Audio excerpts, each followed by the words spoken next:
Om Jnana-timirandasya Jnananjana Shalakaya Chaksurunmilitan Yena Tasmai Shri Gurave Namaha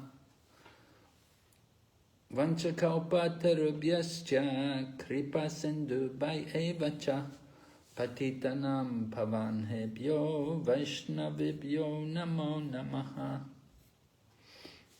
Jai Shri Krishna Chaitanya Prabhu Nityananda Shri Advaita Gadadhar Shri Vasadi Gaur Bhaktavinda.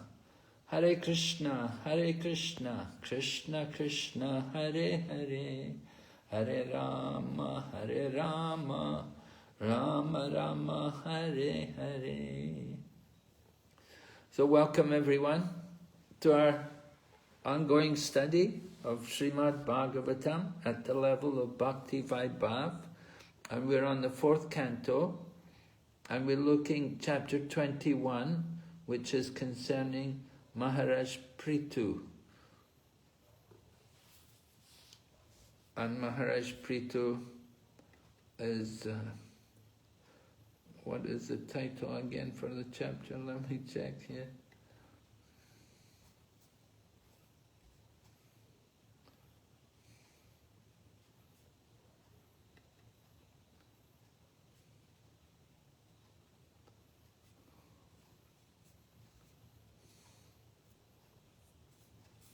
Krishna, how did this happen?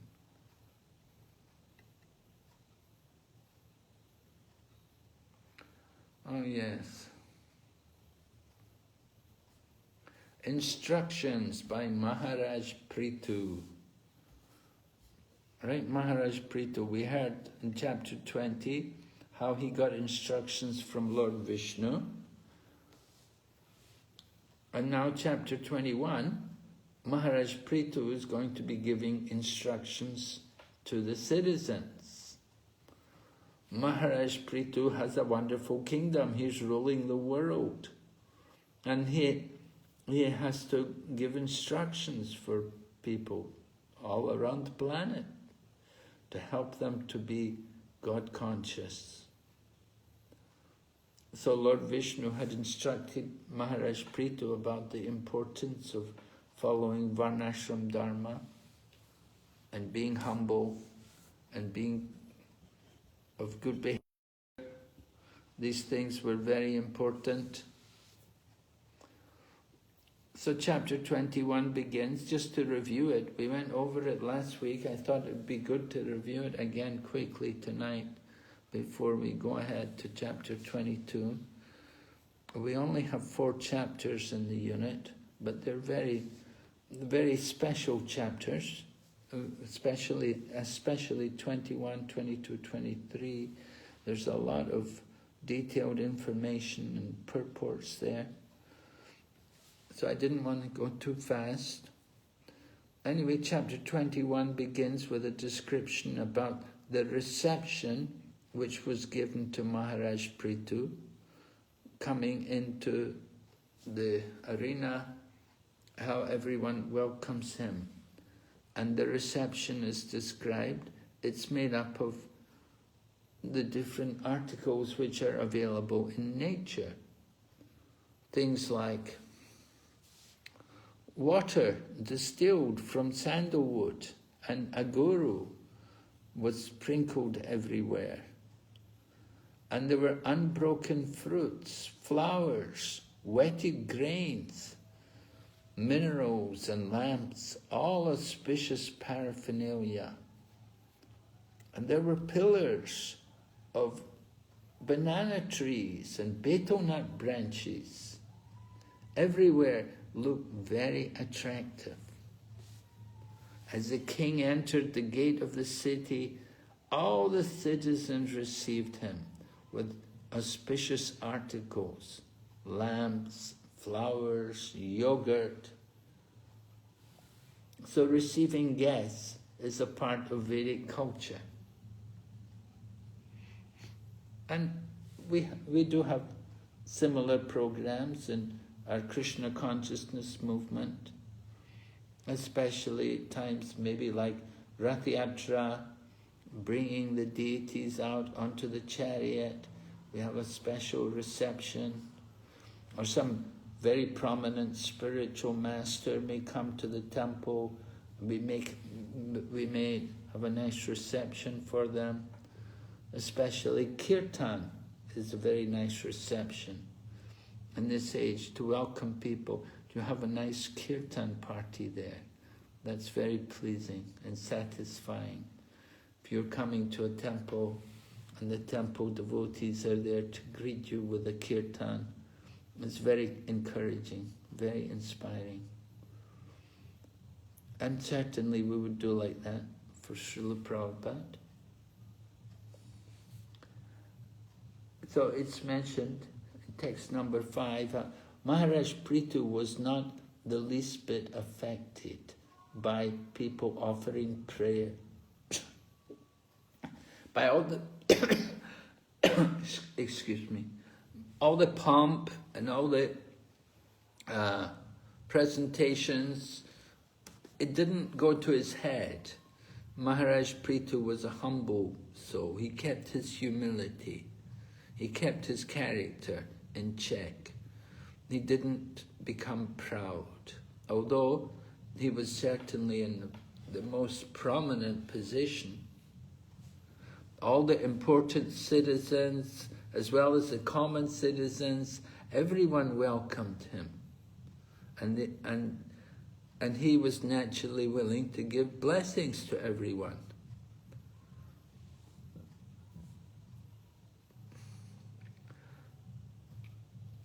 So Maharaj Prithu had achieved a reputation spread all over the universe.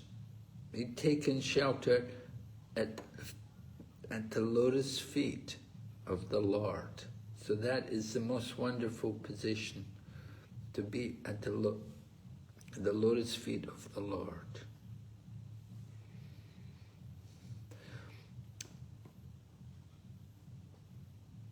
So Maitreya he's been describing this, and Vidura, who he's been talking with Maitreya, Vidura has a question. He wants to ask about this. So his question is that he said, Maharaj Prithu was enthroned and he was given so much honor, the influence received from the strength of Vishnu.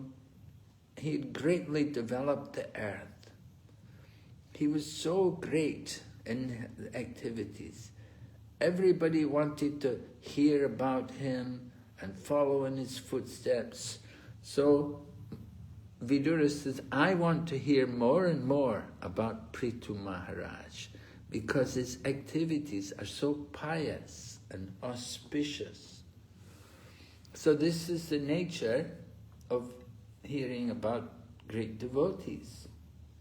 Why does Vidura want to hear more about it?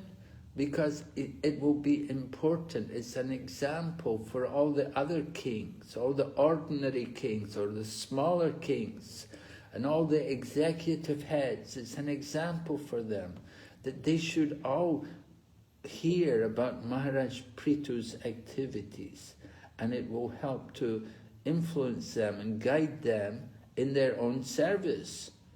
As they have to rule over their kingdom or their states, they have big responsibilities serving in the government and so on. So hearing about Maharaj Prithu will be a good inspiration and a good guidance for them, so that they can ensure peace and prosperity for people all over the world.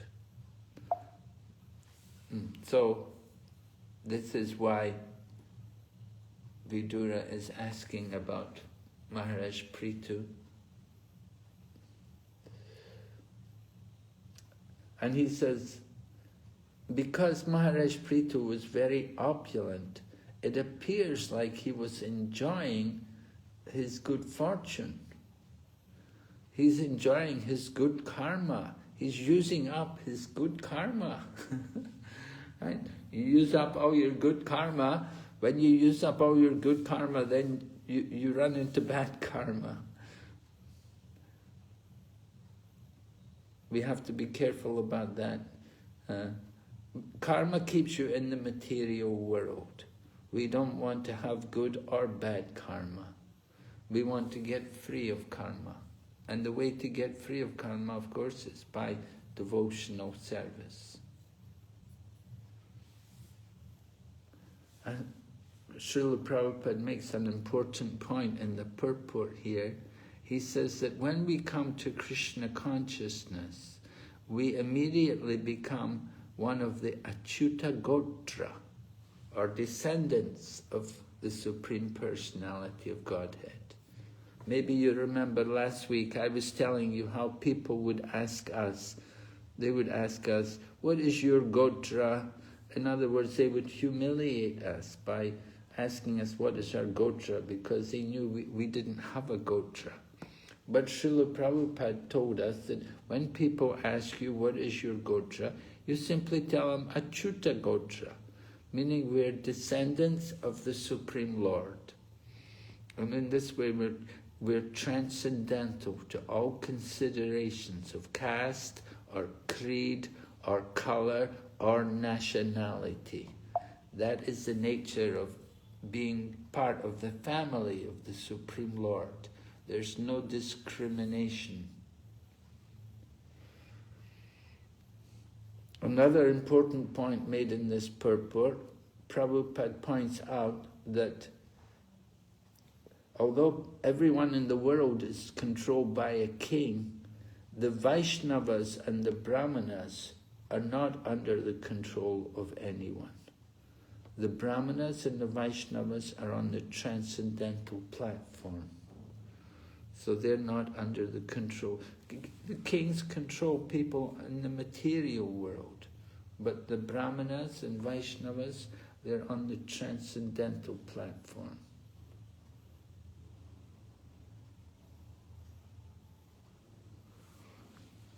All right, so Maharaj Prithu is going to initiate the performance of a great sacrifice, and he's inviting so many sages and demigods from higher planets. All the great kings are coming.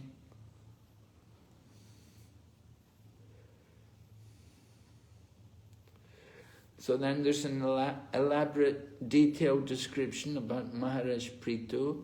We hear about his form, his wonderful qualities. He's so attractive, he's so powerful, he's so pleasing.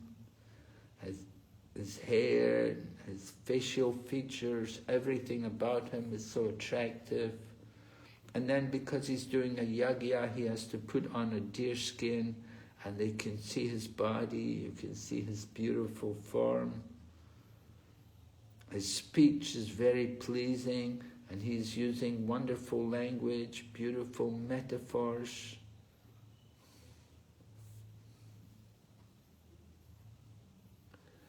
So Maharaj Prithu begins to speak to all the citizens who have assembled there, and he tells them that you've all come to attend this meeting.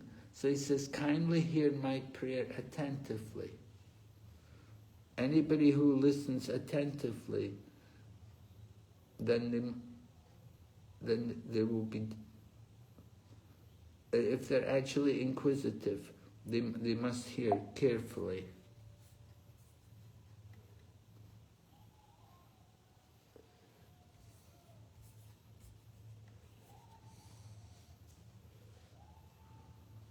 So Maharaj Prithu begins speaking about his duty as the king of the planet. He said, I have to make sure everyone has employment according to their positions, and I have to protect them from all dangers as well.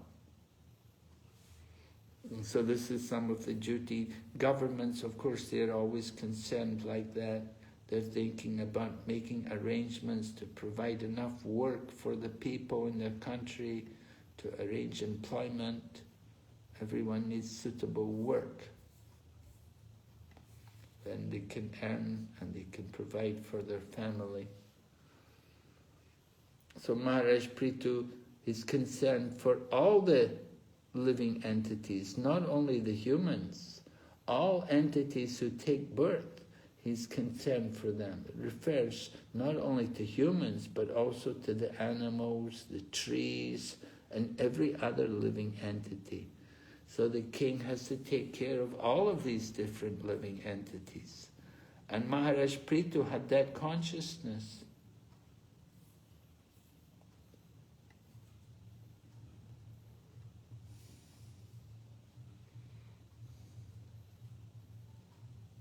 He knows ultimately everything is arranged by the Supreme Personality of Godhead. He is the controller of everyone. So everyone should make their life in such a way to please the Supreme Personality of Godhead.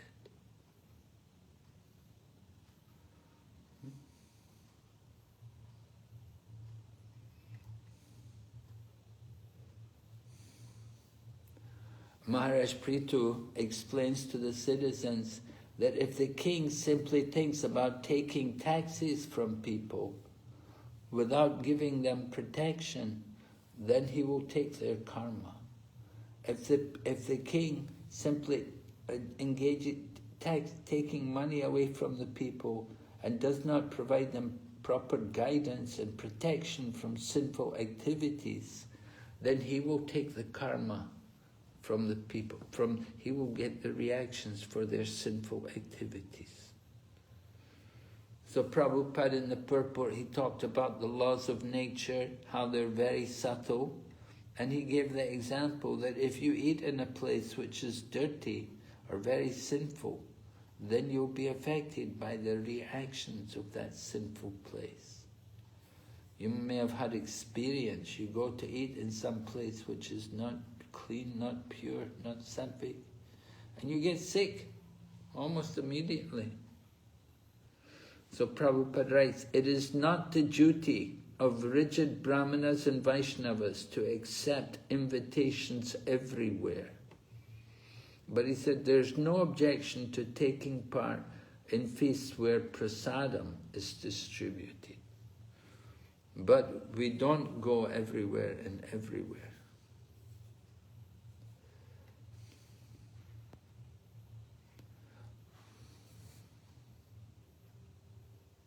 Maharaj Prithu talks about the duty of the people that when the king dies, then they have to still carry on their duties according to their varna and ashram, and they should bestow their mercy upon the king for his welfare after death.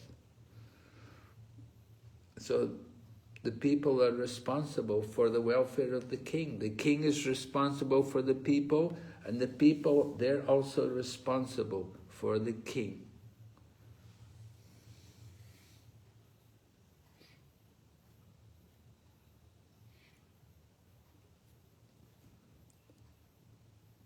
And Prabhupada talks about that in the purport of text 26. He says, anyone who cooperates with this movement or accepts the principles will get the same result as the workers who are actively propagating Krishna consciousness. So if people are just favorable about our movement, and if they just accept our principles and appreciate what we're doing, then they will get the results. They'll get the benefit also, just as the devotees get.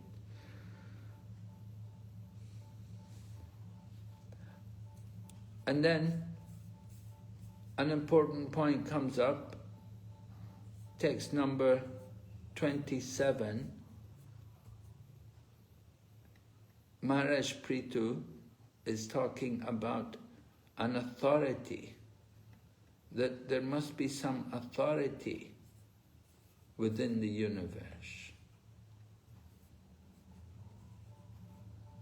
There must be somebody who is giving the benefit to people for their different activities, and punishments also. And Maharaj Prithu argues, why should there be persons who are unusually beautiful and powerful, both in this life and in the life after death? So we see that in the world, some people are exceptionally beautiful and exceptionally powerful, much more so than others. Why? They have something from their karma, from their past, and they're put into that situation. There must be some authority to give the benefits of the activities which we're doing today. And just as we're suffering and enjoying the results of our past activities, the things which we're doing today will also influence us in the future. There must be some authority figure. Of course, in modern times, people are often atheistic. They don't believe in God. They say, oh, there's no God, Shastra, they're just trouble. Why you bother reading all these things? They have no value today. Atheists don't believe in God. They understand everything to be just simply physical arrangement and chance.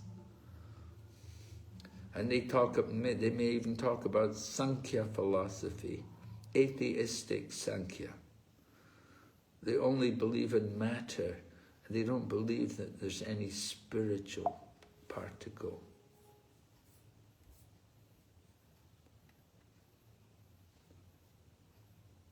Or they say if there is a spiritual particle, it comes from matter.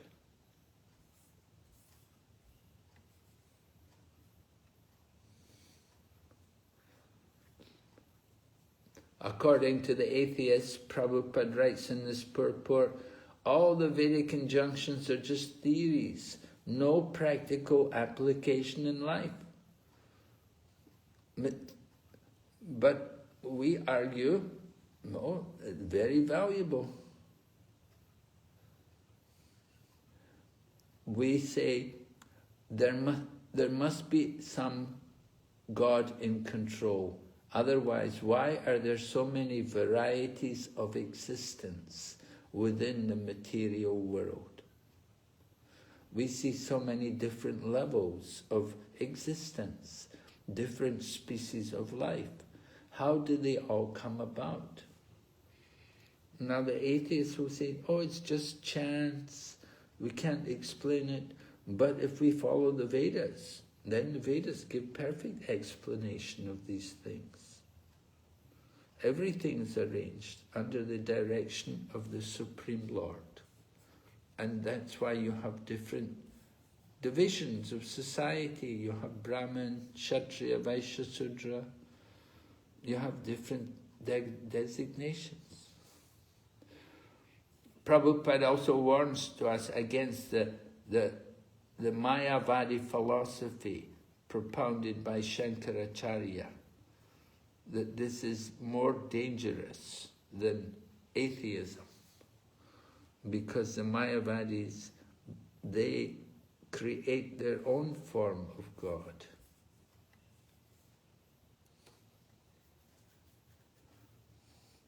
They say that we have to imagine a shape of God. So this is more dangerous than denying the existence of God.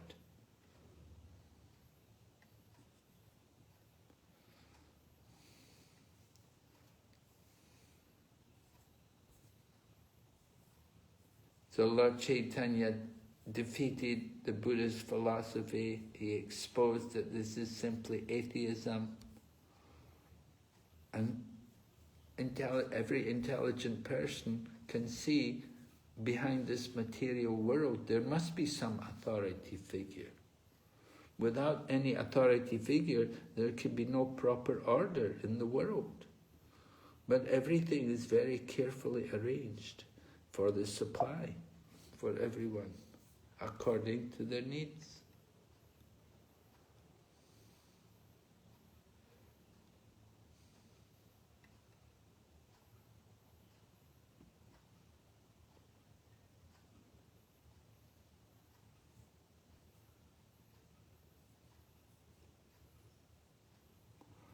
So it's our duty to try to satisfy the Lord. With whatever work we do it for His pleasure. Just like Arjuna fought as a warrior, he was fighting for Krishna. So whatever occupation, whatever profession we have, we do it for the pleasure of the Lord and offer the results for His pleasure.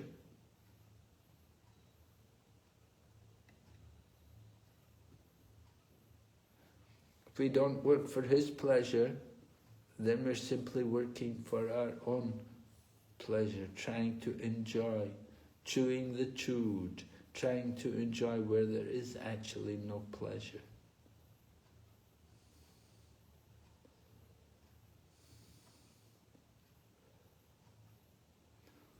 So the Lord, as the Supreme Controller, He arranges for each and every one according to their qualification. And He recognizes somebody who does some nice service for Him, they will be rewarded. Just like in a family, one son works for the pleasure of the family to help the father will appreciate.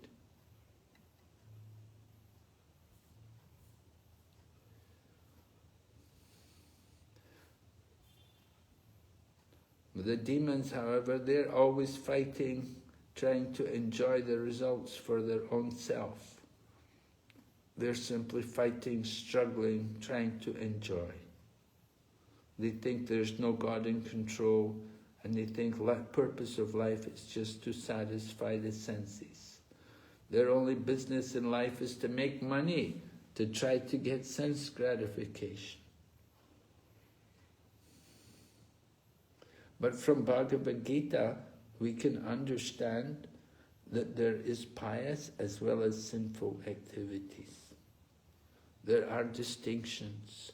You work in a pious way, you get good results. And you work in a sinful way, then you suffer. You get reactions.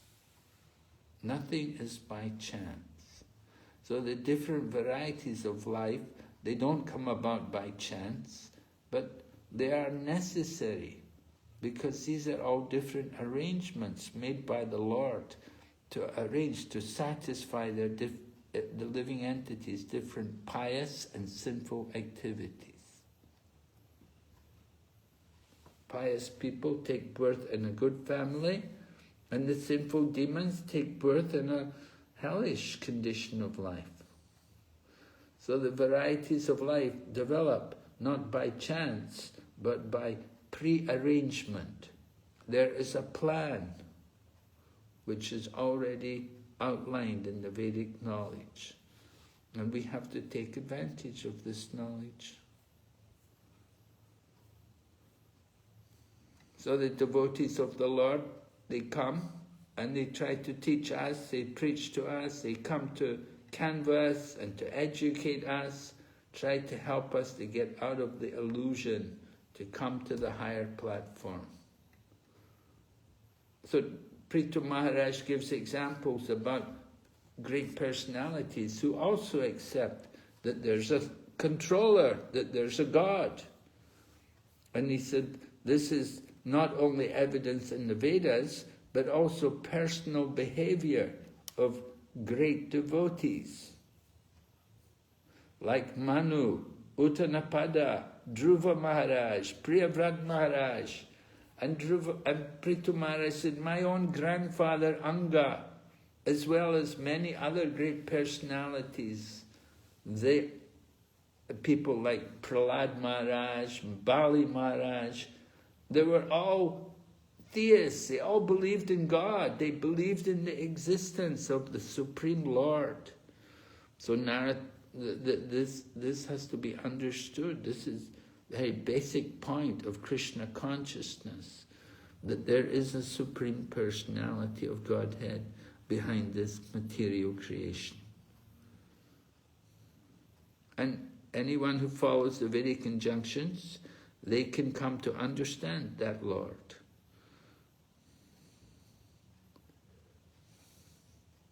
So it's important for us to hear from these great personalities who were dedicated to the Supreme Lord and who had practical relationships with him.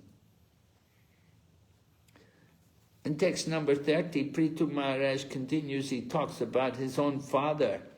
Maharaj Prithu's father was Maharaj Vena, and he was a demon.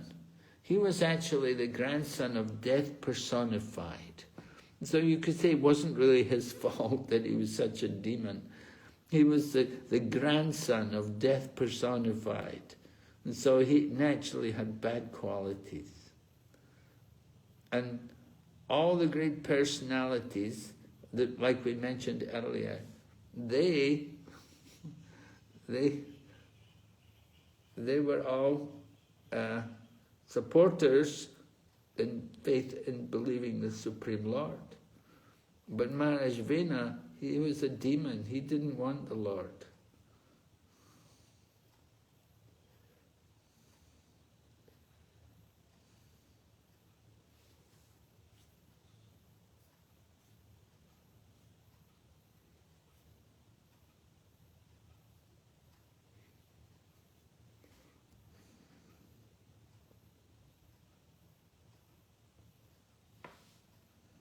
So Srila Prabhupada discusses how there must be some authority figure in the world.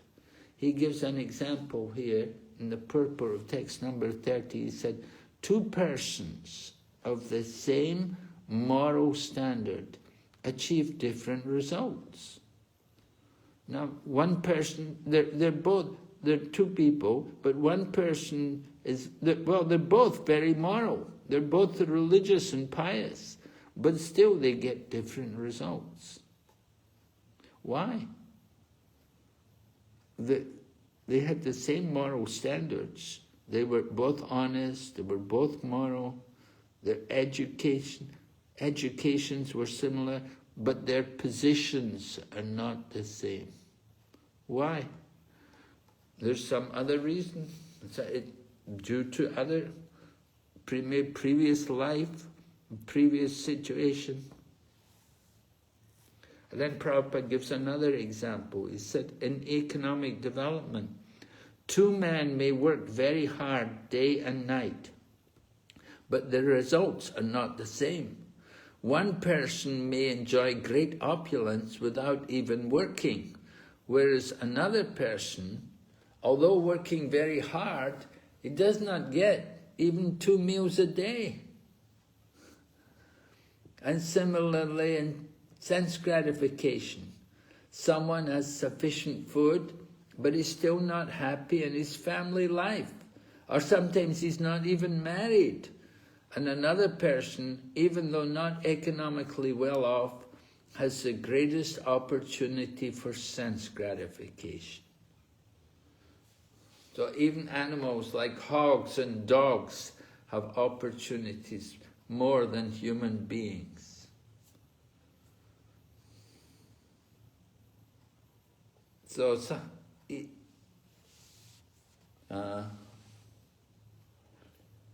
we should accept that there must be someone who determines the different standards, not only for liberation. We all have to depend on the Supreme Lord. Not even for ordinary necessities in this world, we have to depend on God. So we may have rich parents. It doesn't mean the children are happy just because the parents are very rich. And you can have good medicine, but still the patient may die. Or you may be on a nice big boat, but sometimes people drown. So this is a struggle in the material world. We're trying to overcome the material nature. But unless we get the favor of Krishna, we can never be successful.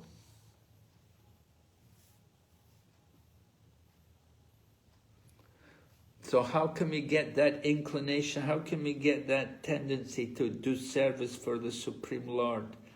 We have to cleanse the dirt which is accumulated in our minds over many births.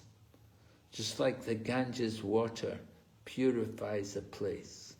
So Krishna consciousness can also purify our mind the more we hear and chant. This is a way to get relief from material energy. Just simply engaging in hearing and chanting.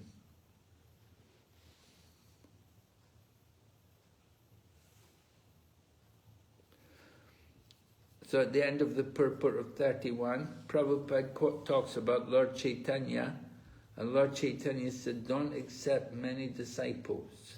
And Prabhupada explains the reason why. He said it's because you have to take sinful reactions for the disciples.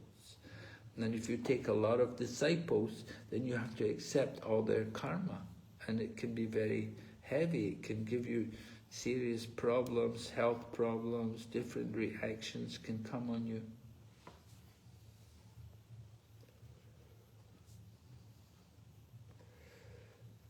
But if we take shelter at the lotus feet of Krishna, then we can become very strong.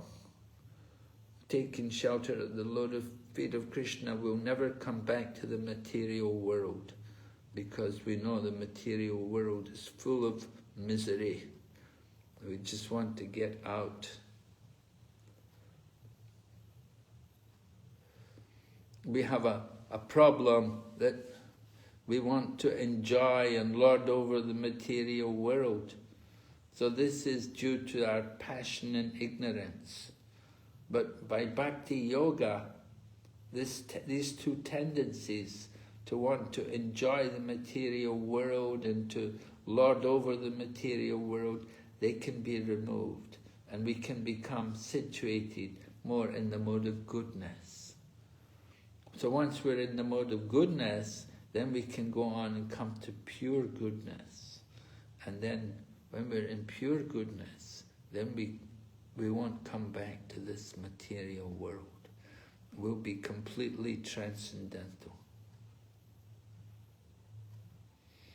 So Prithu Maharaj encourages the citizens to take up bhakti yoga, to perform their abilities and their occupations, and do service at the lotus feet of Krishna with full confidence. And then you'll be successful. You'll achieve the objective of life.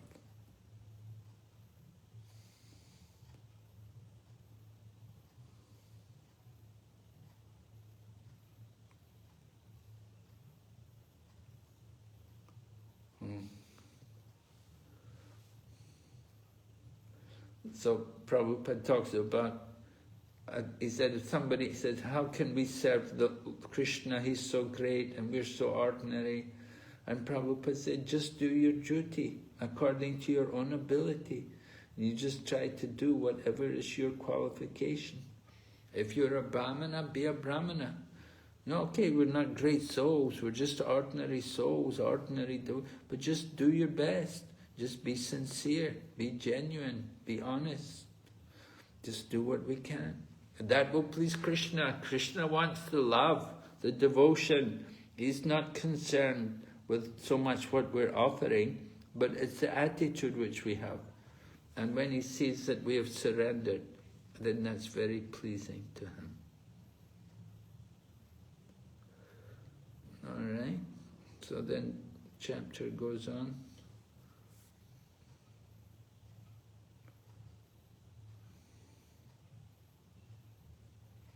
Talks about what is the difference between Vaishnava and Brahmana. That subject matter comes up. But first of all, he's talking about here, this text number 30, is it 31 or 30? Let's see. Talking about doing ritualistic yagyas, or 34. 34, ritualistic yagyas. What is the benefit of doing that? Well, not everybody's able to worship the deity. So for people who are not able to worship the deity, they can do these ritualistic ceremonies. And these ritualistic ceremonies also require some bhakti. You have to worship Lord Vishnu in the beginning. You do a yagya, then you have to offer something to Lord Vishnu. So the tinge of bhakti in the very beginning, that purifies the karmakandi activities. It brings them to a higher level. Just by offering a little yagya to Lord Vishnu, it makes the karmakanda activity, which is material, it brings it to a higher level, and the devotee becomes more transcendentally situated. So the indirect process is to do karmakandi activities, but the purpose of all activity is for the pleasure of the Supreme Lord. We don't want to do the karmakandi activities just for our own benefit, but we do them for the pleasure of the Supreme Lord. We cannot do the direct process. The direct process is navanga bhakti, devotional service, engaging in hearing and chanting the glories of the Supreme Lord. So not everyone's able to do that. So then they do karmakandi yagyas, and gradually they get purified and they can come to the higher consciousness. They will come to take up bhakti. And the example is there about Dhruva Maharaj. That Dhruva Maharaj in the beginning, he had material desire. He had material desire, but he worshipped the Lord, and he got his material desire. He didn't want it, he lost the material desire, but he got it anyway.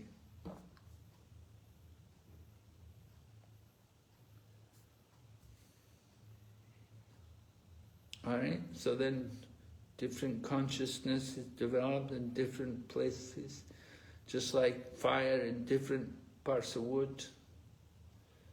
That is discussed. Okay, text 36. We hear about the Lord is the enjoyer of the results of all sacrifices. All of you citizens, you have a relationship with me and are worshipping Him by dint of your duties. You're bestowing your mercy upon me. Therefore, O my citizens, I thank you. So Maharaj Prithu is appreciating the citizens, how they're doing service for him. And he's thanking them. Just like Srila Prabhupada would appreciate the devotees. He would thank them for distributing the books and for making nice temples and worshipping the deities. Srila Prabhupada would appreciate the efforts of the devotees in doing devotional service. In the same way, Maharaj Prithu is thanking the citizens for their mercy, for giving their mercy to him and engaging in devotional service.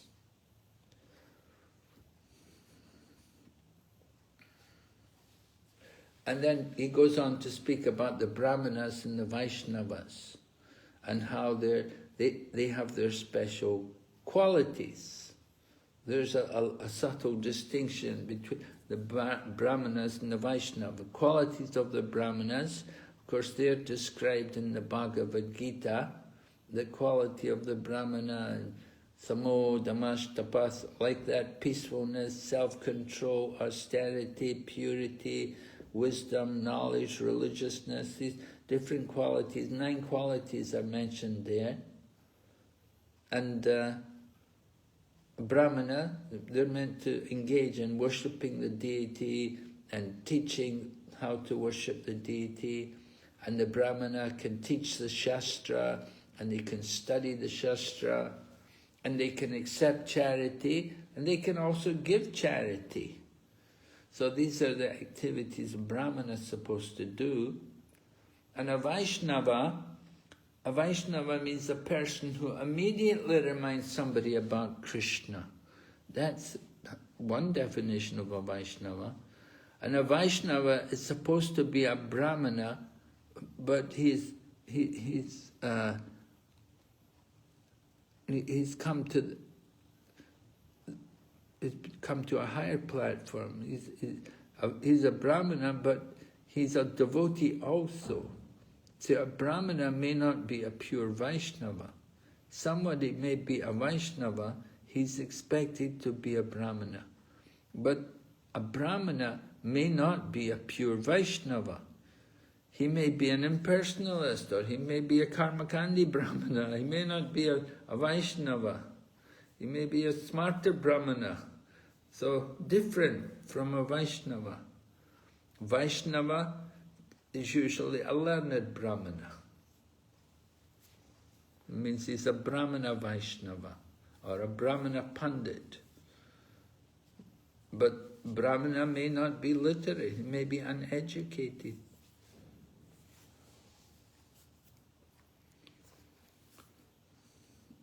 So there's a difference there. Brahmana rises to personal understanding of Krishna. Then he's a Vaishnava. So he's transcendental to the position of a Brahmana. But both the Brahmana and the Vaishnava are spiritually advanced. And we respect both of them.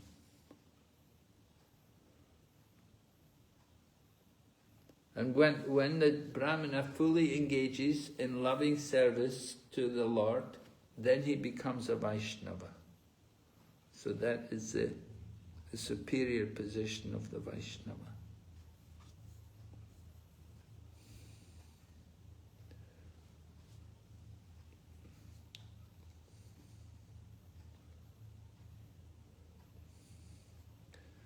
So the Supreme Lord obtained the opulence which purifies the universe by worshipping the lotus feet of the Brahmanas and the Vaishnavas. Lord Krishna himself worships the Brahmana and Vaishnavas. Just like we saw Krishna when Sudama Vipra came to visit him. Krishna washed his feet and sat him on his own bed and then fed him and offered arti to him, worshipped him. Lord Krishna also worshipped Narada Muni when Narada Muni came there to Dwarka to see him. And Lord Krishna also offered his respects to Maharaj Yudhisthira and Queen Kunti, that they were both considered senior to him in the material world. Lord Krishna would respect them and bow to them.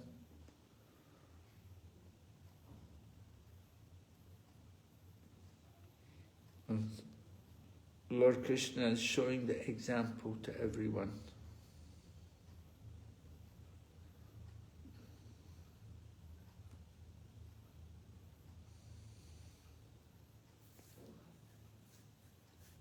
Yajada chariti shrestha tatta devetarod.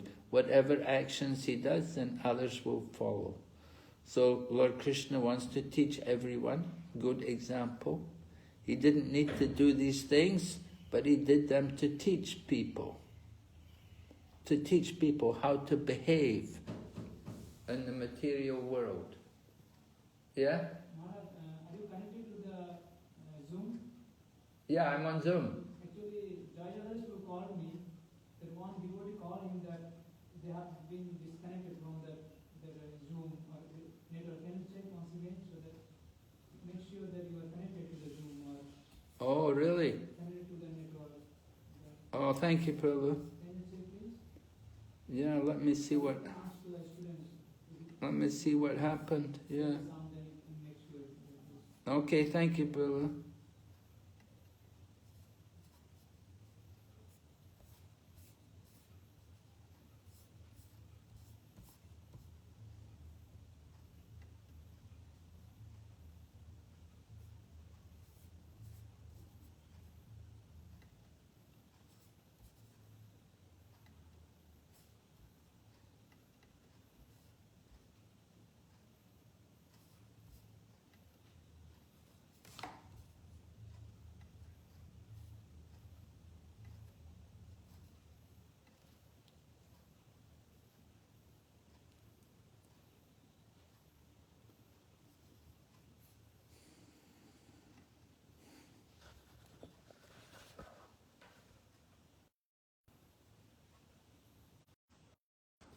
Yeah, sometimes these things happen. Oh, Krishna. Okay, anyway, we're talking about Maharaj Prithu. Recording in progress. We're hearing about his life, Maharaj Prithu, how he's working, how he's leading the citizens, and how he's showing the example to them. Maharaj Prithu showed the example. He worshipped the Brahmanas. Although he's the king, but he worships the Brahmanas because everything is actually... Are we there? Oh. Yes, Maharaj. Yes, Maharaj. You were there? Yeah? Yes, Maharaj, yes. Okay.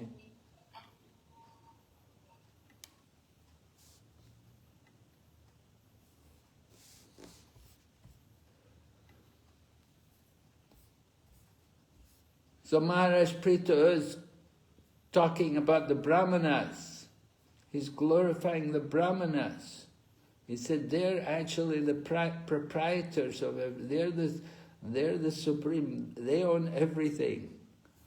This is text number 38 in this 21st chapter. Text number 38.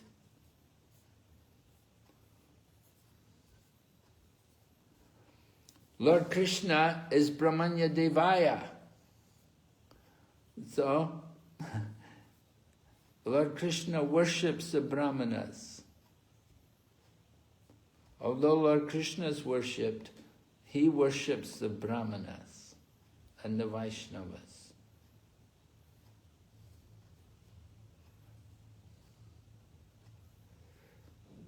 So this is the mystery about Lord Krishna, that he honors Sudama Brahmana, and he honors Narada Muni, he honored Maharaj Yudhisthira and Kunti, and he honored, of course, his own guru, Sandipani Muni. Lord Krishna wants to teach us the importance of the example, to proper behavior. So Lord Krishna's behavior is very exemplary. How to behave in the material world.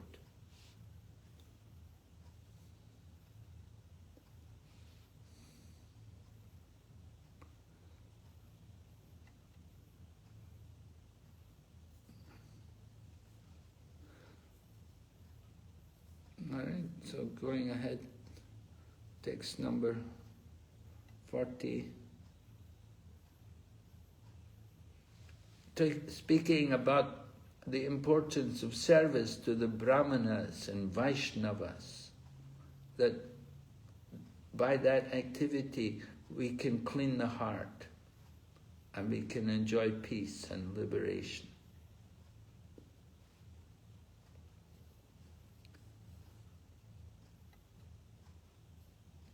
So this is something of the main teaching here in this chapter.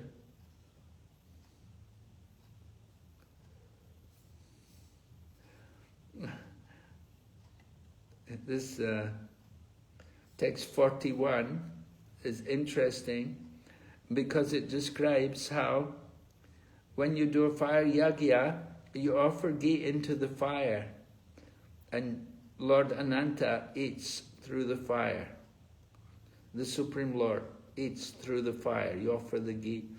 But here it said the Lord takes more pleasure when we feed the Brahmanas and the Vaishnavas than in offering the ghee into the fire.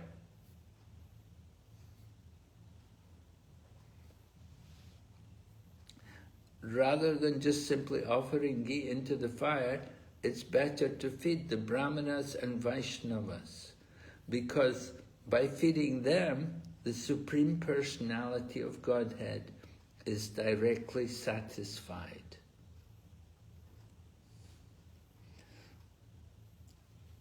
So that's and Prabhupada gives an example to support that.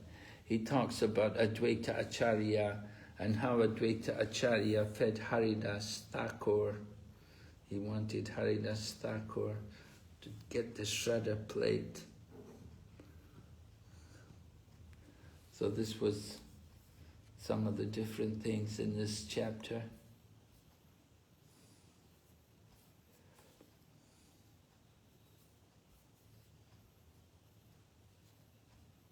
Oh.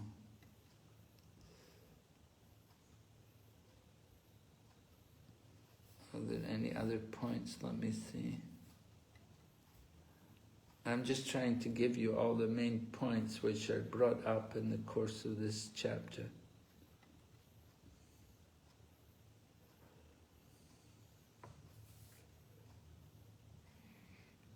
Anyway, text 43, Prithu Maharaj said he wants to take the dust of the Brahmanas and Vaishnavas and carry it on his head. So that is his humility. He's the king, but he's a devotee. He's a Brahmana. He's also a Vaishnava. He's also a Kshatriya. So he's occupying all these different positions at the same time.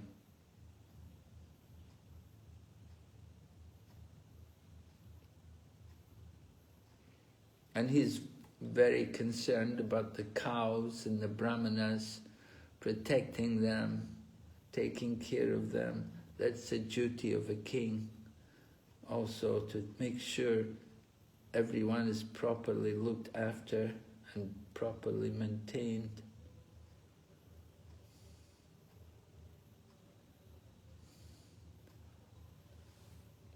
So Maitreya has been speaking all of this, and Maharaj Vidura is very happy hearing about Maharaj Prithu. All the audience who've been hearing Maharaj Prithu, they're also happy. And they say, sadhu, sadhu.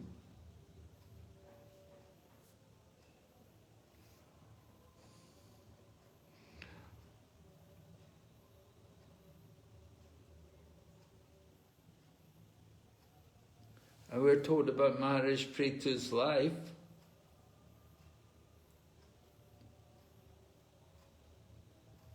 That he had 5 children. He had 5 sons.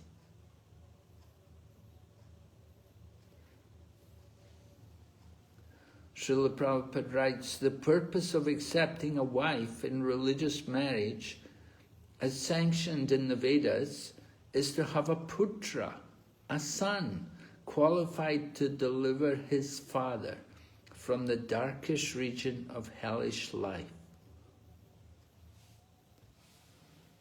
So this son is called Putra. A Put is a hellish planet. So the father considers himself to be sinful, and he thinks that I have no hope of deliverance myself, but if I have a son, my son can deliver me. So here you have Maharaj Prithu, and Maharaj Prithu's father was Vena, and he was a cruel demon, atheist. But because Prithu Maharaj is such a great devotee, he has delivered his father from hell. So that credit is given to Maharaj Prithu, that he's delivered his father. And a similar example is there that Prahlad Maharaj also delivered his father, Hiranyakashipu. So the main concern of a Vaishnava is to deliver the fallen souls. We want to deliver the fallen souls from the hellish condition of material existence. That is the business of a Vaishnava, a devotee of the Lord. He's thinking like that, how to deliver the fallen souls.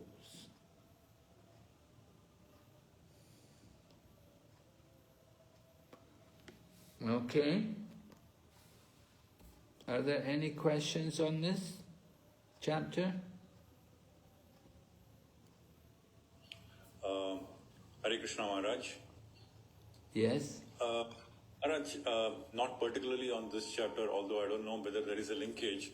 So when we speak about Navavidha Bhakti, so in the context of Archanam, very often we quote the example of Prithu Maharaj.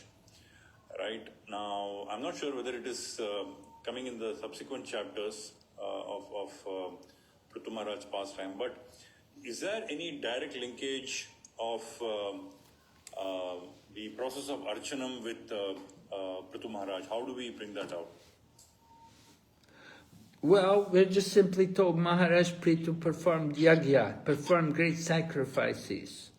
And we'll hear the four Kumaras came, you'll hear in the next chapter how the four Kumaras come into the yagya arena because Maharaj Prithu's there doing the yagya and the four Kumaras are attracted to come. They will only come where there's no sin, where it's a very pure place. So because of Maharaj Prithu being there, he could attract the four Kumaras to come. So that's the example of his worship, that he did yagya. He's there in the Treta Yuga and they do yagya. Yeah.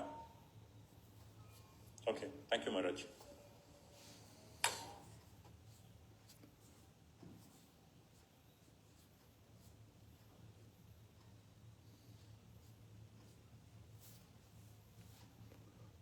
Okay, any other questions?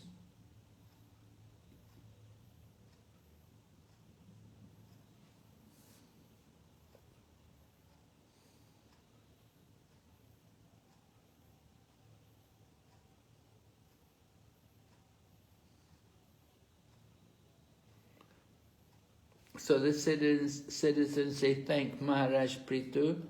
They're very satisfied to have Maharaj Prithu as the king and ruler of the planet. And they appreciate his dedication to the Brahminical culture and protecting everyone. And they can see him as the representative, actual representative of the Supreme Lord.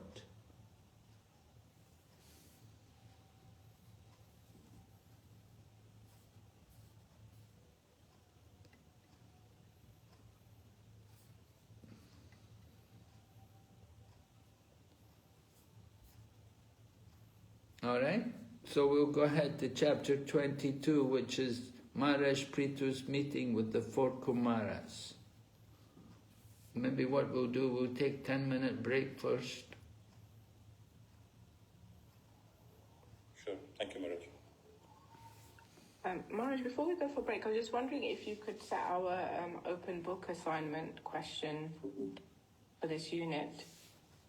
Oh, have I got to set the open book assignment? Are there no questions there? Yeah, so there's it's on page 60 of our book. It says there's 2 questions in preaching application. Shall I read them out to you? Yeah. Okay, so the first one is, so this is preaching application. With respect to Canto 4, verse 20, verses 9 to 15, select 2 specific instructions of Lord Vishnu for King Prithu and explain how a Krishna-conscious leader could apply each of them today. That's question 1. Another question is, with respect to Canto 4, chapter 23, verse 26, how did King Prithu's wife achieve the same destination as her husband? In his purport, what does Srila Prabhupada write that a woman today may challenge? How would you answer that challenge? Question 3 is a personal application question. With respect to Canto 4, chapter 21, verse 24, what are some of the pros and cons we may consider before accepting an invitation to eat in a certain place?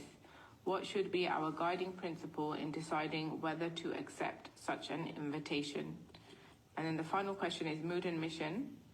With respect to chapter 22, verse 51, explain how King Prithu perfectly practiced karma yoga. Present 2 ways ISKCON is teaching people to practice karma yoga or bhakti yoga. Well, I like the third question about where you can eat and, you know, what you have to consider, right? Personal application, right? I had a feeling you would go with that one. Is that okay for you? Yeah, sure. Yeah, sure, Maharaj. If that's what you'd like us to do, we can do that. Great, Maharaj. Is it Thank just one question you have to do, is it? Yeah, just Yes, one. Maharaj. Okay, I think that would be the good one. Okay. Thank you, Maharaj. Practical. Okay, Maharaj, 10-minute break or 15 minutes? How long? 10. 10 minutes. Okay, see you shortly.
Okay, Hare Krishna.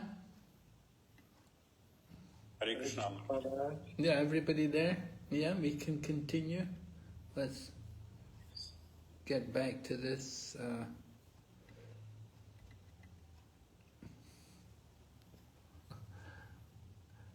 Krishna, what's happening here? Lost my book. Oh, yeah.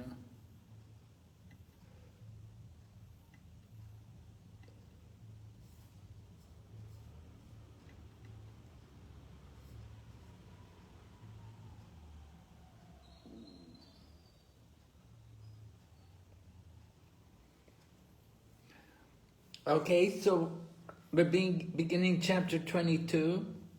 We're going to hear about the 4 Kumaras coming to see Maharaj Prithu. So the chapter's like just a continuation from the previous chapter. The citizens were praying to Maharaj Prithu, and at that time the 4 Kumaras arrived on the spot. Could you imagine? You're having a program, you're out there doing a yagya somewhere, and all of a sudden the 4 Kumaras come flying in from outer space. Could you imagine? It would do a lot for people's faith, wouldn't it? What do you think? Would it really help so much? Yes, Maharaj. I agree. You know, you do get people with mystic powers. You get some people, they have these powers that they can, you know, lift heavy things. Buddhist monks, they say some Buddhist monks, you know, they could lift marble just by mantra. Big lumps of marble would be moved up the mountain by mantra. Some monks, they had these kind of powers. And you have people like, you know, in the West, there was the great Houdini. Houdini, you know, they could lock him up in boxes and somehow he could come out. They would lock him in so many boxes with big locks on, and he would come out. Nobody knew how he was doing it. He had yoga siddhis. And so here the 4 Kumaras, they have yoga powers. They come flying in.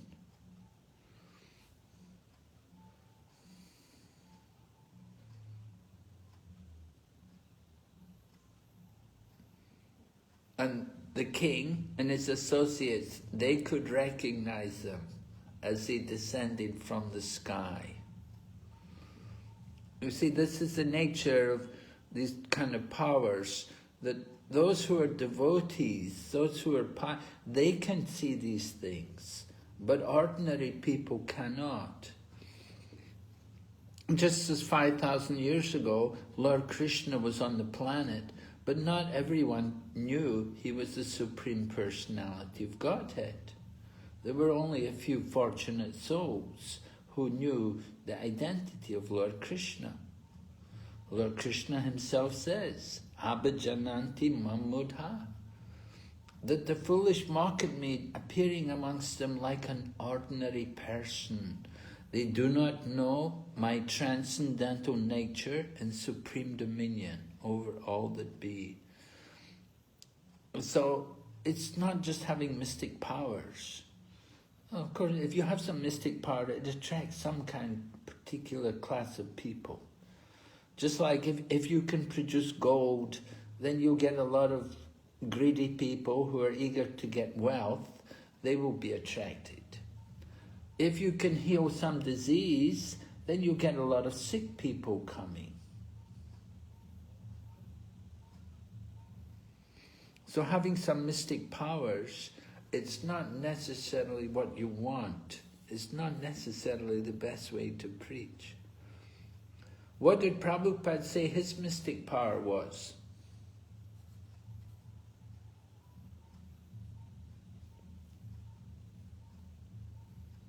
Gulab jamuns.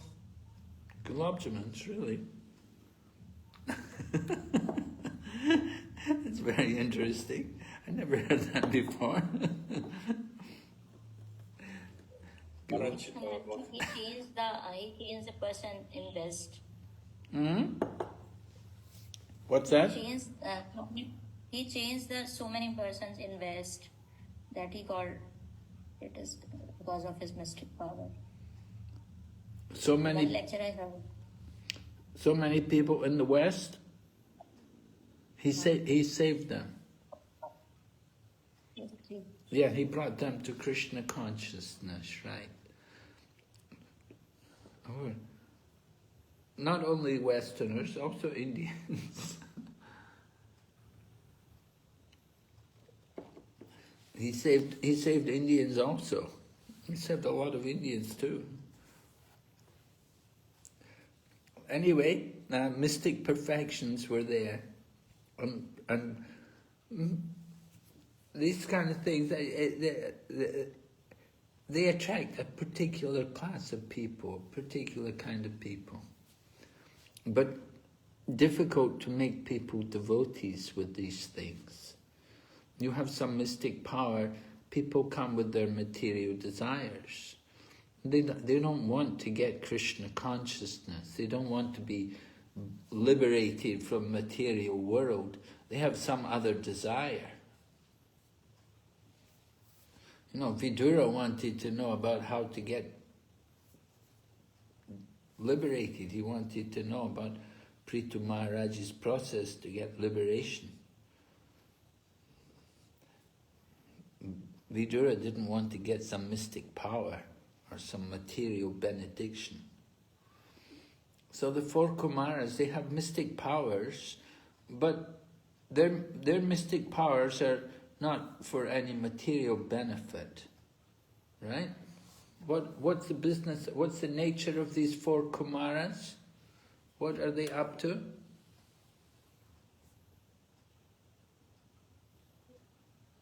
Brahman realization, Maharaj.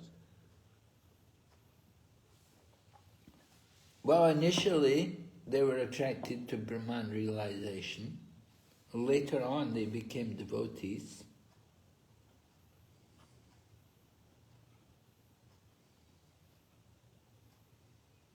Are they empowered with the ability to do austerities, or is that someone else? I don't know about them doing austerity. Well, you could say their austerity was they remained young. They didn't grow old. They remained as children. Although they're the original, they're the oldest people, the first sons of Lord Brahma, they always remain as children. So, Maharaj, since the Kumaras were also the empowered incarnations of the Lord, like says Narada, they also went about spreading the glory of the Supreme Lord and preaching devotional service. yes. Yes, they could travel everywhere without machines. And Prabhupada writes, the special power of the Kumaras mentioned herewith is that whatever place they went to would immediately become sinless. So during the reign of Maharaj Prithu, everything on the surface of this globe was sinless, and therefore the Kumaras decided to see the king. Ordinarily, they did not go to any planet which is sinful.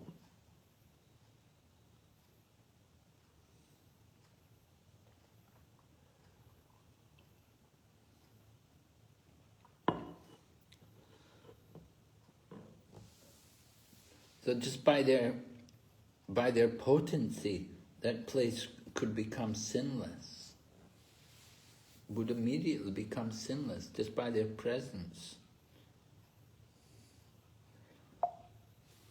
That's a very special power to be able to do like that.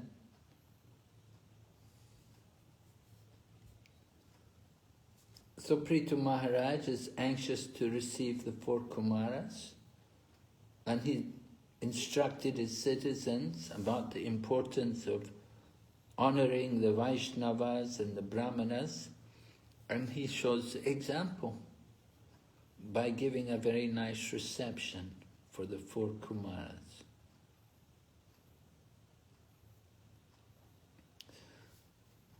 Prithu Maharaj is happy to get that association with advanced devotees. Prabhupada says, birds of a feather flock together. So Prithu Maharaj was happy to be with such advanced devotees.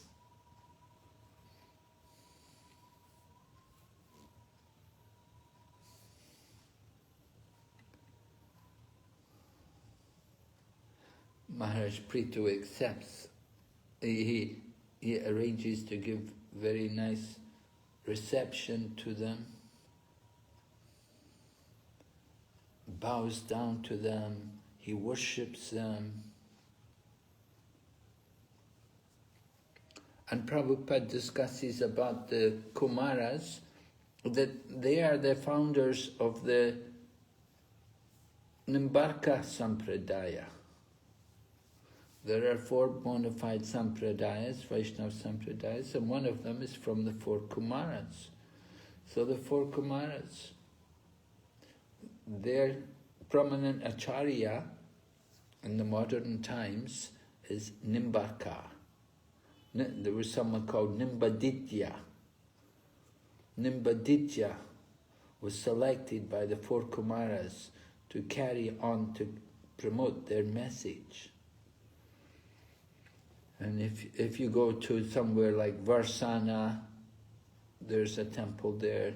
Nimbarka Sampradaya, they also worship Radha and Krishna, and they also they accept the gopis as being the best of all devotees. So Nimbarka Sampradaya, we have also a nice relationship with them.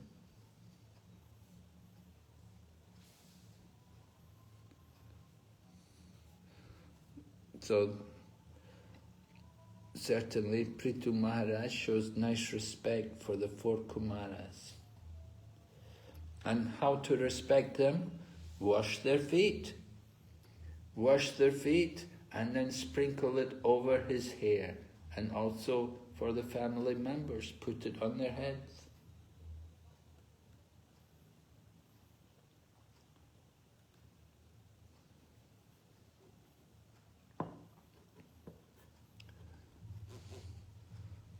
So this is the Vedic culture. Saintly persons come. Now, of course, in Western countries and socialist countries, we can't do this thing. It wouldn't be tolerated. It wouldn't be proper. People would not understand. But if you go to somewhere like Bangladesh, there's a lot of Hindus there in Bangladesh. And of course, not right now because it's very tense there just now, but the Bengali devotees in general, they like to do this. They have this culture. They like to pour water on the feet. And some places also, when we have Rath Yatra, people will come out. We don't allow them to wash the feet, but they do pour water on the ground. And pour water on the ground, then we can walk through the water and cool the feet, walking in the hot sun. And so it's a nice way of honouring and respecting saintly persons when they come to a town.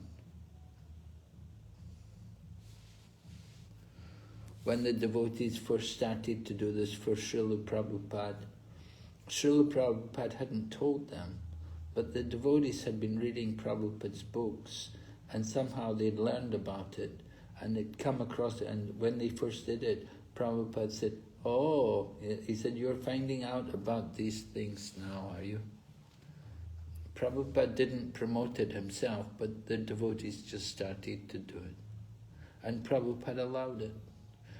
In some places, not everywhere.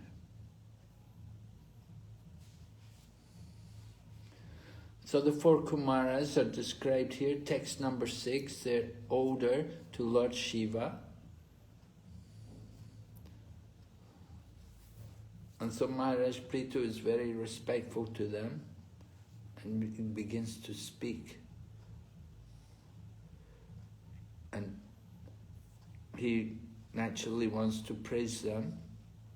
He said, it's very difficult even for the mystic yogis to see you.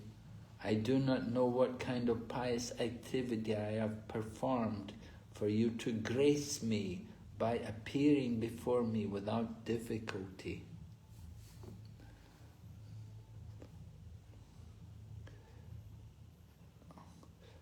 So this is the nature.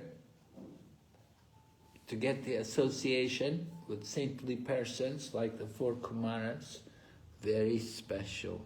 You have to be very fortunate. Just like we know, to meet Srila Prabhupada, you had to be very fortunate.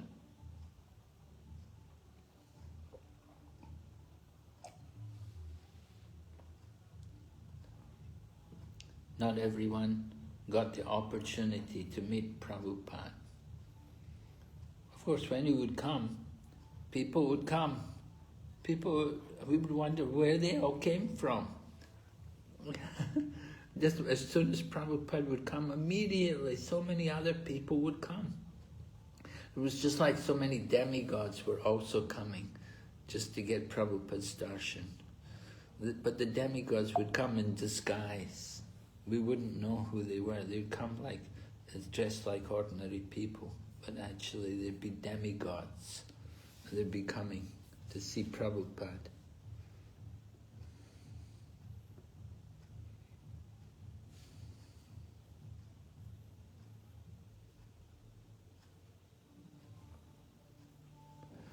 So Maharaj Prithu is saying that anybody who can please the Brahmanas and Vaishnavas, then you can get anything, they can achieve anything.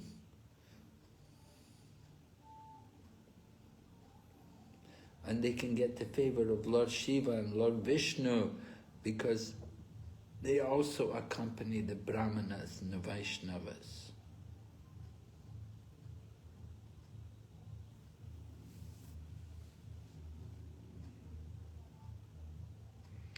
Prithu Maharaj then says, text number 9, to the four Kumaras, that you're traveling in all the planetary systems, but people cannot know you, just as they cannot know the Super Soul, although he is within everyone. Even Lord Brahma and Lord Shiva cannot understand the Super Soul.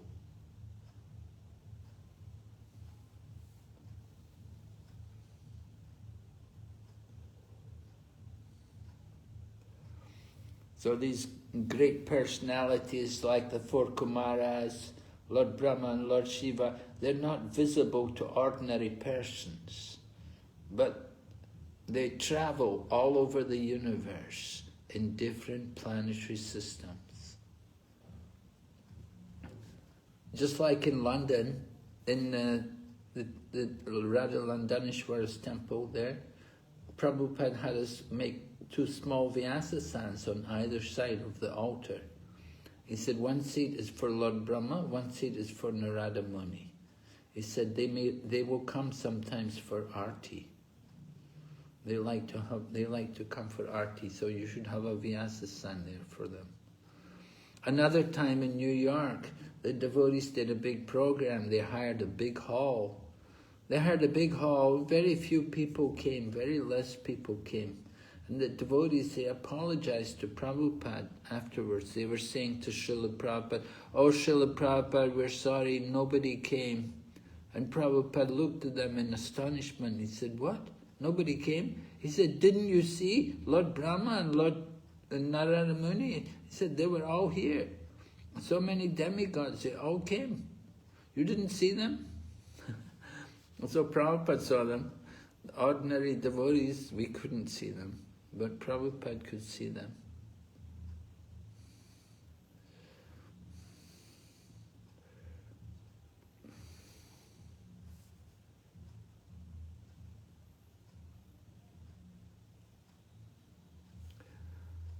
So sometimes saintly persons may come to someone's home.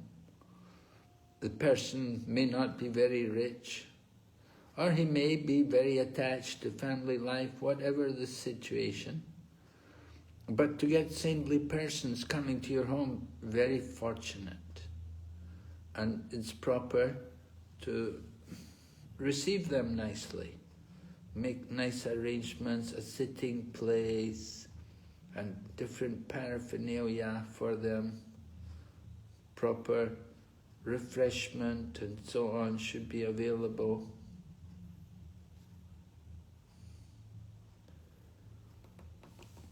So Srila Prabhupada would sometimes go to people's homes, sometimes not. I remember one time in England, this one man came to Prabhupada and asked him, Swamiji, please come to my home. And Prabhupada said to him, do you cook meat in your home? And the man looked and said, well, yes, sometimes we cook. So Prabhupada said, then I will not come. And Prabhupada said, I'm not coming then. If you're still cooking meat at home, I don't want to come there. So when the man heard that, then he changed.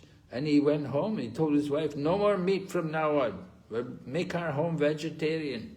No more meat allowed. And then Prabhupada went to his home. So like that was Prabhupada's mercy.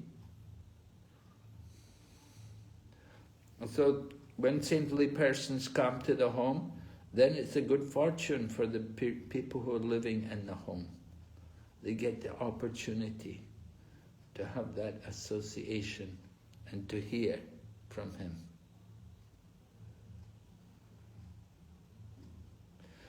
Prabhupada writes in the purport, he says, the fact is that every householder, regardless of his position or economic condition, can at least receive saintly persons with great devotion and offer them drinking water for drinking water. Offer them drinking water. Drinking water is available always. In India, the custom is that even an ordinary person is offered a glass of water if he suddenly, what is it? If he suddenly visits. Suddenly what? Visits. Or if he suddenly visits, and one cannot offer him food. If we cannot offer him foodstuff. If there is no water, then one can offer a sitting place, even if it is on straw mats. And if one has no straw mat, he can immediately cleanse the ground and ask the guest to sit there. Supposing that a householder cannot even do that, then with folded hands, he can simply receive the guest saying, welcome. And if he cannot do that, then he should feel very sorry for his poor condition and shed tears and simply offer obeisances with his whole family, wife and children. In this way, he can satisfy any guest, even if the guest is a saintly person or a king. Very wonderful, very detailed description of how you can receive a guest, even if he's a king, what you can do. So there's no problem for anyone. Everyone, at least you can offer obeisances and say welcome. But if you can do more, then it's more credit to you. So this is important. This kind of training Srila Prabhupada used to give to the devotees in the beginning of our movement. And when I joined the movement also, we were also trained like that. I remember Malati training us. She'd been traveling with Prabhupada, and she was trained in all of this etiquette because she'd been traveling in India with Srila Prabhupada. And Srila Prabhupada was very particular about receiving the guests nicely. So it's important, making nice reception for people, give them a glass of water, try to give some prasadam. Actually, Prabhupada wrote a letter in 1977, sent to all the temples all over the world. He said, whenever guests come, there must be prasadam. You cannot say nothing is available. There must always be some prasadam. And so Prabhupada was so particular. He said, you cannot say, he said, Krishna is not a poor man. Every temple must keep prasadam available for guests.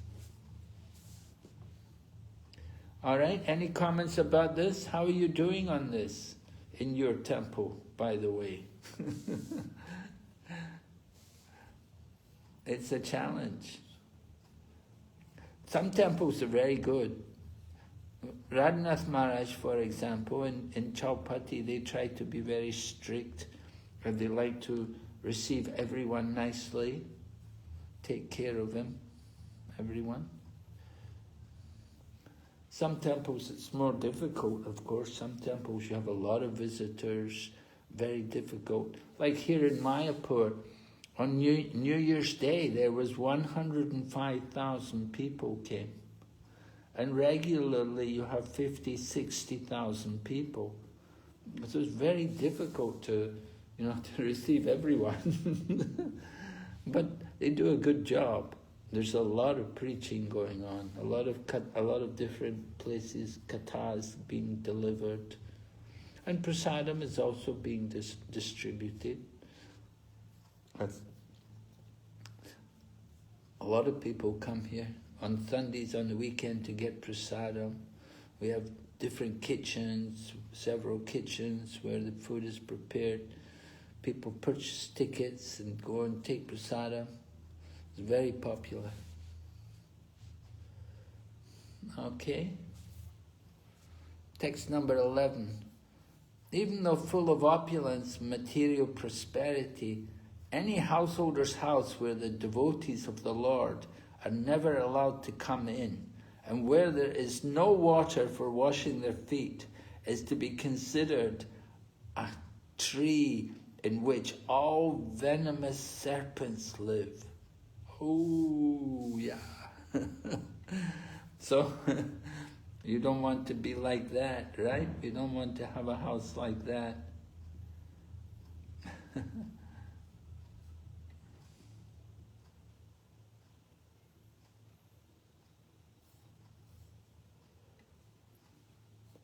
So Maharaj Prithu welcomes his guests.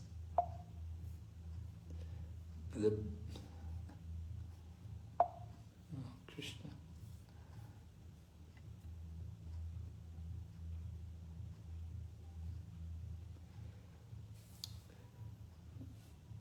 And he describes about the life of the four Kumaras. He said, from the beginning of your birth you practiced celibacy. And although you are experienced in the path of liberation, you are keeping yourself just like small children. They remain children on purpose, because in a child's life, the senses are never disturbed by sex desire. So that is the beauty of them remaining as children, that their minds can be completely pure without any kind of material desire.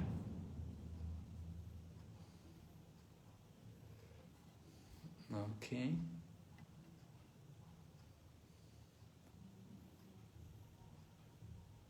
So Prithu Maharaj has an inquiry to make to the four Kumaras. He wants, it's mentioned like when saintly persons come together, then they will discuss spiritual topics. So Prithu Maharaj, he's a saintly person, and the four Kumaras are also saintly persons. So they've come together, so that one is going to inquire from the other. Prithu Maharaj is inquiring about people entangled in the material existence. Wow, doesn't it sound like us? And how could persons whose only aim is sense gratification be blessed with any good fortune?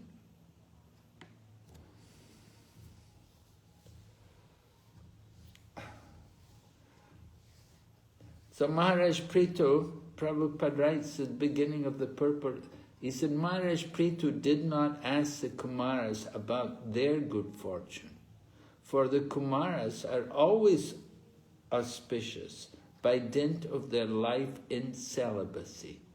Since they are always engaged on the path of liberation, there was no question of ill fortune.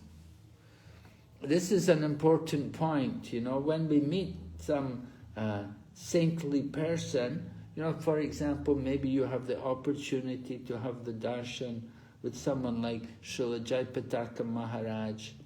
So you don't want to say to him, how are you, Maharaj? You know, you don't want to ask him about his health, you know, because, well, externally it appears his health is not good, you know, he has so many problems with his material body, but spiritually he is very spiritually strong, and he's completely Krishna conscious. Every day he's dedicated to preaching so much, every day, different Zoom classes around the world, and at the same time he's involved in managerial affairs as a GBC, and then also overseeing activities in Mayapur and different regions in his zone. So many things. So if you meet him and you say to him, oh, how are you, Maharaj? You know, how's your health? You know, it's not a very good, it's not the right thing to say. But what is the right thing to say? We want, please help us to be engaged in the path of liberation.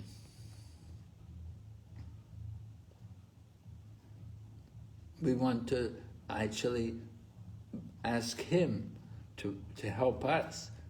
Not that we have come to bless him, because he's already so, Maharaj is already so transcendental.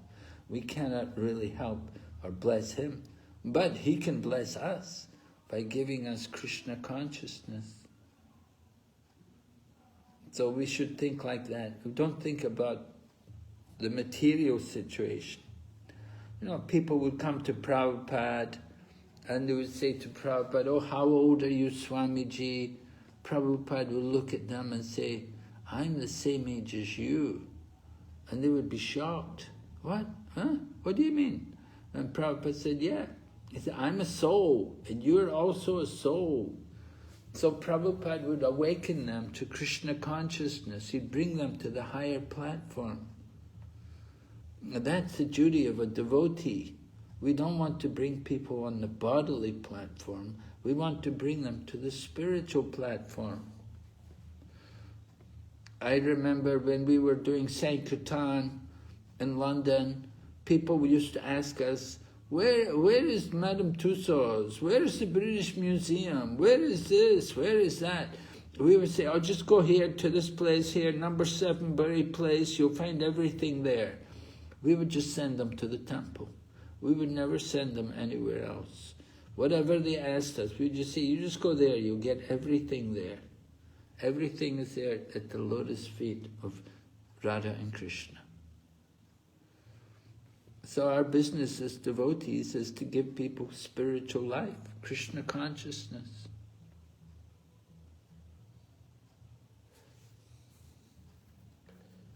Okay? Now Prabhupada makes an interesting statement here in the purport. He says, what is allowed for the Kshatriyas? He said 4 kinds of sinful activities are allowed. Associating with women for illicit sex, eating meat, intoxication, and gambling are all allowed for the Kshatriyas. For political reasons, sometimes they have to do these sinful activities. Anyway, sometimes people say, oh, they did these things, why shouldn't I do it? But we're not following all these Kshatriyas. We're following Lord Chaitanya Mahaprabhu. Lord Chaitanya didn't do these things. And the Acharyas, the Vaishnava Acharyas didn't do these things. We follow these people. We cannot imitate Kshatriyas.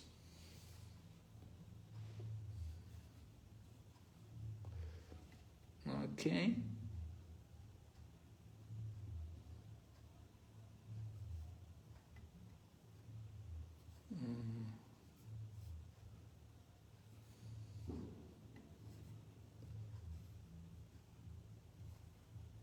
Yeah, text 14 confirms the same thing I was saying, that nothing is auspicious or inauspicious for the four Kumaras because they're absorbed in spiritual bliss. They're always on the transcendental platform. If we think something is good, something is bad, that's the activity of the mind. We have to transcend the mind.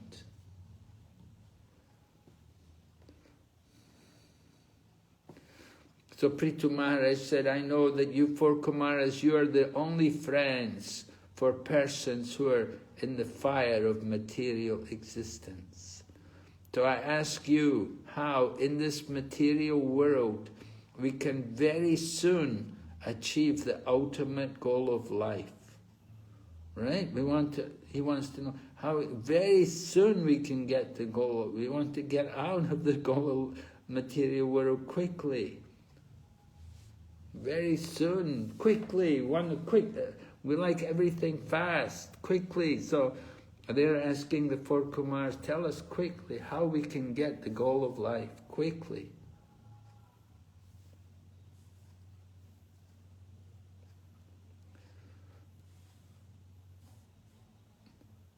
We're all parts and parcels of Krishna, and although we're parts and parcels of Krishna, we still travel all over the world. The four Kumaras, they're traveling all over the world just to help self-realize, just to help the conditioned souls, to bring them out of their ignorance.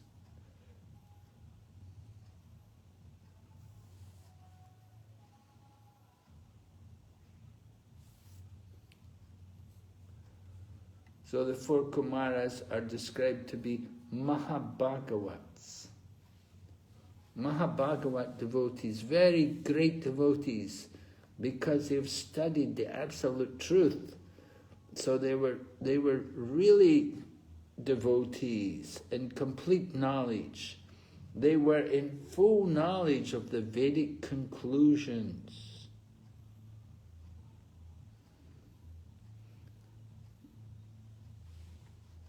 And such a devotee is very rare. Right? Bahunam janmanamante gyanavam mam prapadyante vasudev sarvamiti sa mahatma sadurlabhaha. So also very rare, it's very rare that one can come to that conclusion that everything, Vasudeva Krishna is everything. Everyone's trying to enjoy the material world. They've forgotten what is the real position. So Prithu Maharaj has put his question, and now Sanat Kumar is going to answer. Sanat Kumar is one of the four Kumaras. He's taken the position to reply. And he's happy with the question. This kind of question very good for everyone, because you're always thinking of the good fortune of others. You know everything, so you ask such questions, because that is the behavior of saintly persons. Such intelligence is befitting your position.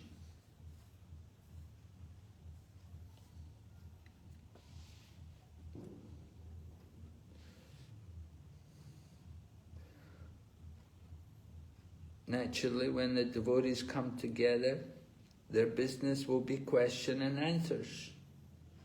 There will be a speaker and the audience, and everyone will be happy to hear katha being discussed.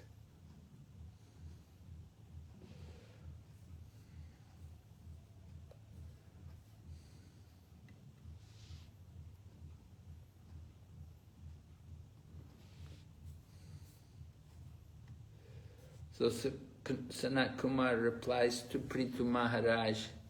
He says, "My dear king," this is text number 20, "you already have an inclination to glorify the lotus feet of the Lord. Such attachment is very difficult to achieve, but when one has attained such unflinching faith in the Lord, it automatically cleanses lusty desires from the core of the heart."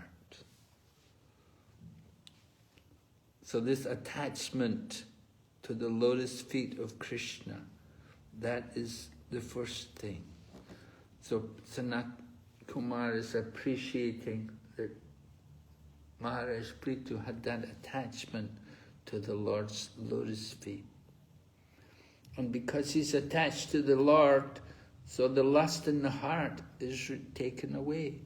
The more we're attached to Krishna, the less we're attached to enjoying material life. We cannot enjoy material life and at the same time hold on to Krishna. We have to let go of the material world.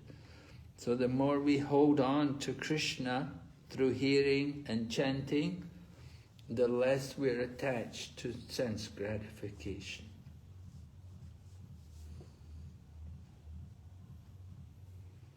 So Sanat Kumar says the ultimate goal for all people is detachment from the bodily concept of life, and along with it, attachment to the Supreme Lord. So detachment from the material body and attachment to Lord Krishna, the Supreme Lord. This is the process. This is how you can get the ultimate goal of life.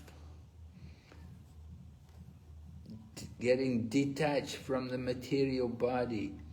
That is, of course, how to do that. How to get detached from the material body? You have to increase the spiritual activities. You have to increase the hearing and the chanting. You have to increase the worship of the Lord. You have to increase the devotional activities. And all of these activities means there's no time for taking care of the body. We forget about the bodily concept of life. So this is Sanat Kumar's answer. He goes on, text 22 says, attachment for the Lord can be increased by devotional service, inquiring about Krishna, applying bhakti yoga in life, worshipping the Lord, hearing and chanting about the glories of the Lord. These actions are pious in themselves. So this is the answer to Prithu Maharaj's question. You have to engage in devotional service. You have to hear. You have to chant. It's the business of the devotees. You come together, we should chant. We should discuss topics of Krishna.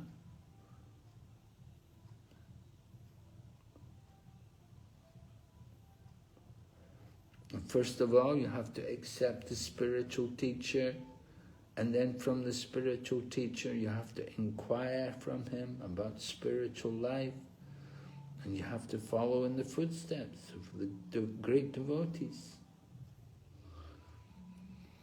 So this is Rupa Goswami's teaching, The same teaching is given here now by Sanat Kumar.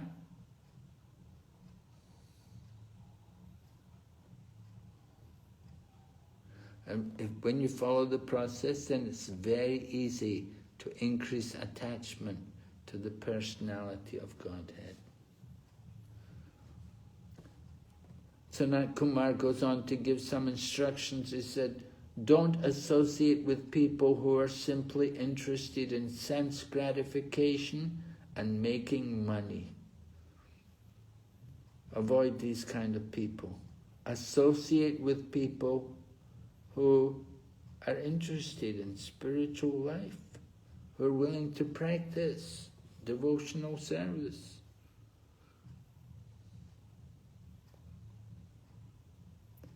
Find out people who are disgusted with sense enjoyment, who have no interest in the sense pleasures of the material world.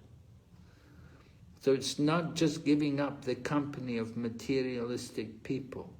We have to have some engagements. We have to have some service which we can do for the devotees, engaging in activities. It may be hearing, it may be cleaning and chanting, it may be decorating the temple, it may be going out shopping, bringing the bhoga, but we need some engagement, we need service. And that service should be in the mood of devotion for the pleasure of Krishna.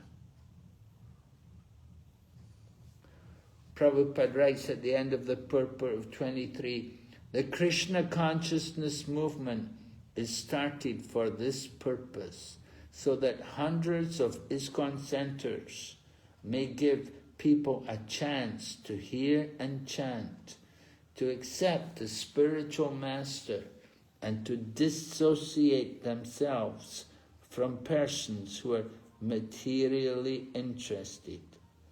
For in this way, one can make solid advancement in going back home, back to Godhead.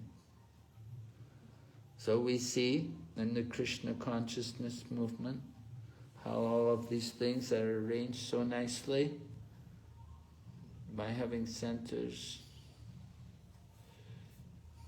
All right. Some more qualities are given, some more instructions by Sanat Kumar. You must be non-violent. Don't get angry and passionate and yell and scream and shout. Follow in the footsteps of the acharyas. Remember the pastimes of Krishna. Follow the regulative principles without desire. Don't blaspheme others. A devotee should lead a very simple life, not be disturbed by the duality of opposing elements. He should learn to tolerate them.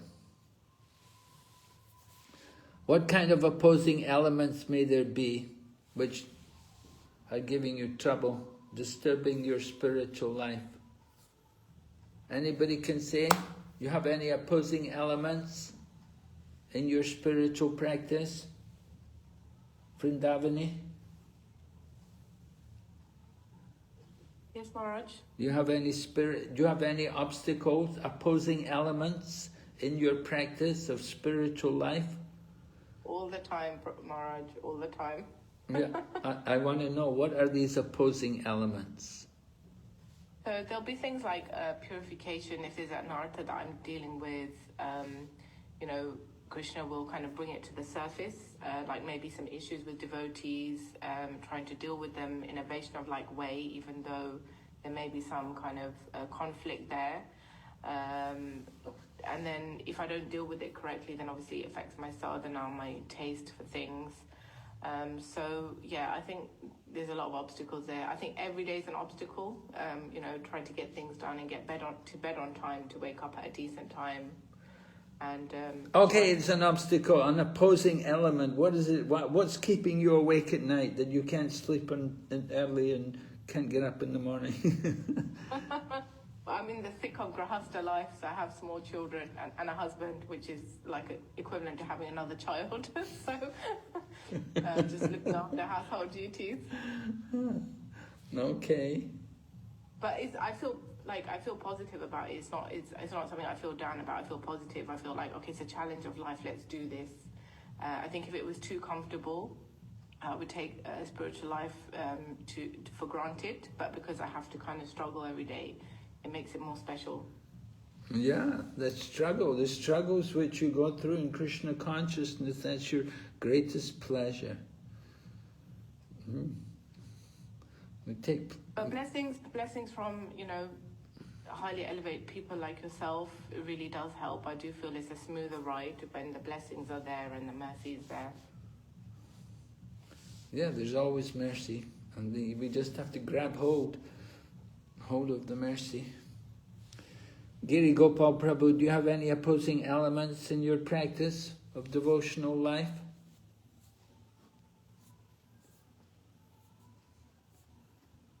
Giri, are you there? No?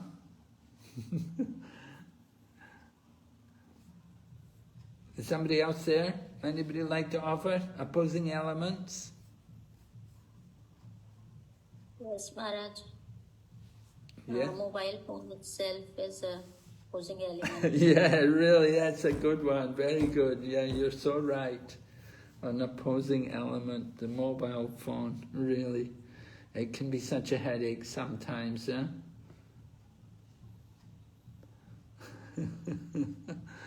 So how do you deal with it?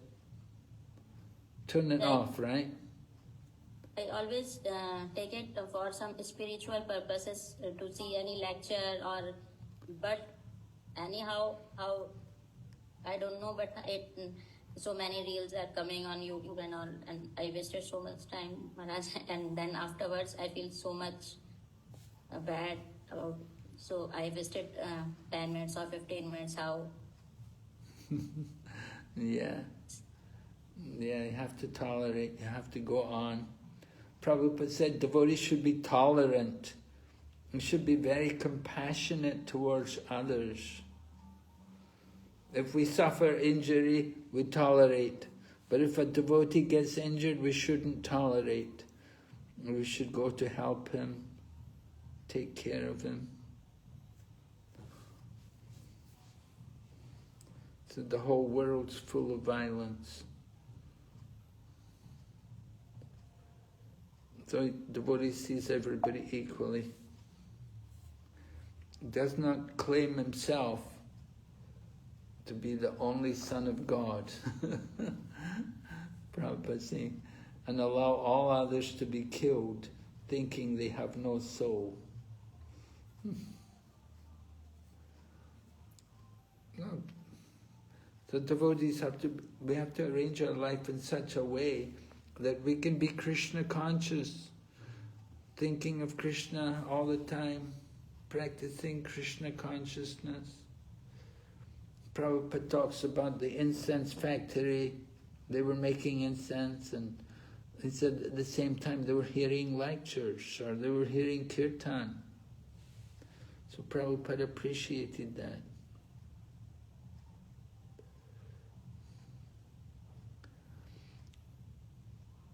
And we're also told we shouldn't criticize other methods of religion. There are different types of religious systems operating under different qualities of material nature. Those operating in the mode of ignorance and passion cannot be as perfect as that system in the mode of goodness. So a devotee, instead of criticizing such systems, will encourage the followers to stick to their principles so that gradually they can come to the platform of religion in goodness. Simply by criticizing them, devotee's mind will be agitated. A devotee should tolerate and learn to stop agitation. And that's an important point in our spiritual practice. We have to learn to be tolerant and peaceful and encouraging. And this way, people can be benefited.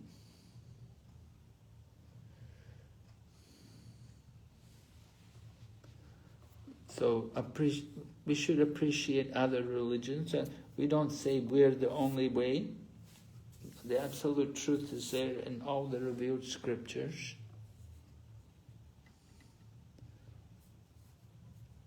And but at the same time we understand there's different levels of presentation. Sometimes it's in the mode of passion, sometimes it's in the mode of ignorance. And we have to encourage, we have to try to indicate that there is the mode of goodness. Prabhupada had gone to some Christian missionaries in Australia, and they were telling, it was a place that, it was like an ashram. There were monks living in the ashram, and they were telling Prabhupada about how St. Francis used to talk to the flowers, and they said, "My dear sister flower, my dear brother tree." And Prabhupada, when he heard this, he said, "Oh, that is real God consciousness. To see the flowers and the plants and the trees, to see them all like brothers and sisters." So the monks were highly impressed. They really appreciated Prabhupada's broad-minded vision, that he said, "Oh, this is real God consciousness." And Prabhupada also talks about sometimes a devotee may get sick.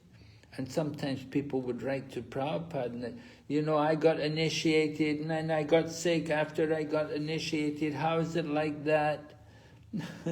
So they're practicing Krishna consciousness, but we have to understand, just because we get sick, we shouldn't think that we won't get sick just because we got initiated and just because we're devotees.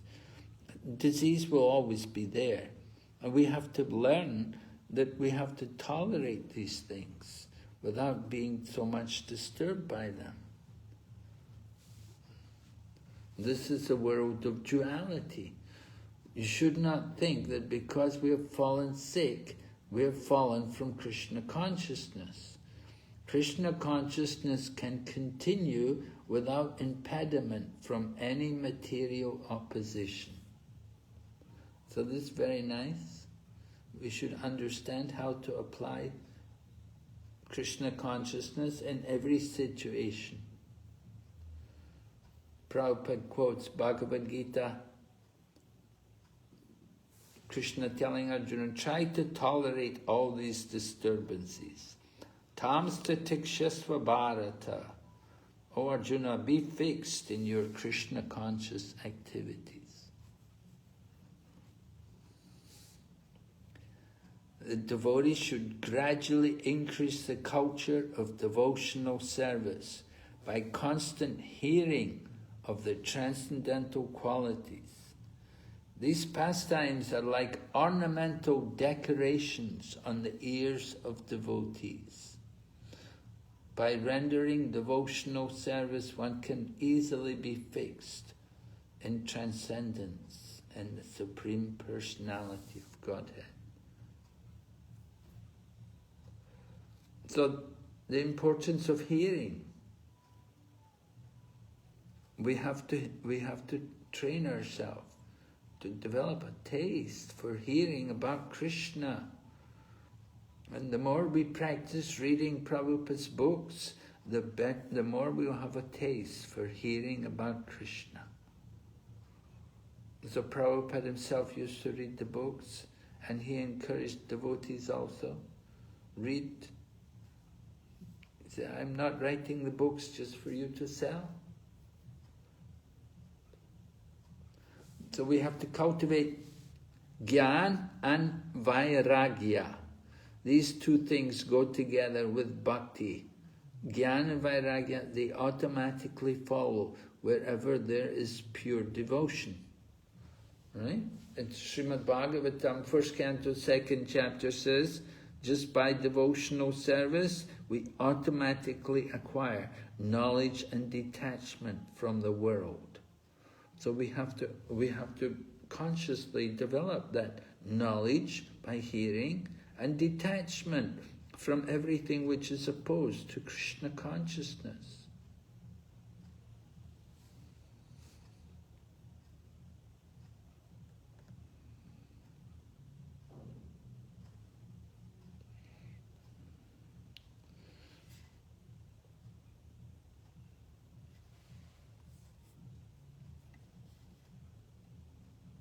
In the purport, Prabhupada talks about 5 kinds of material attachments. Material attachment, because we have to cultivate detachment, so we have to know what is the material attachment. And they're mentioned here, first of all, ignorance, then false egotism, and then attachment to the material world, envy, and absorption in material consciousness.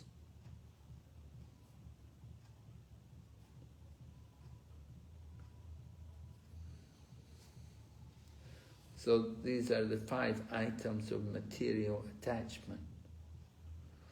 Just like there are 5 elements, 5 coverings of material contamination. So when they're burned into ashes by the fire of knowledge and detachment, then we can be fixed in devotional service. So the coverings of the living entity cannot be removed from the heart.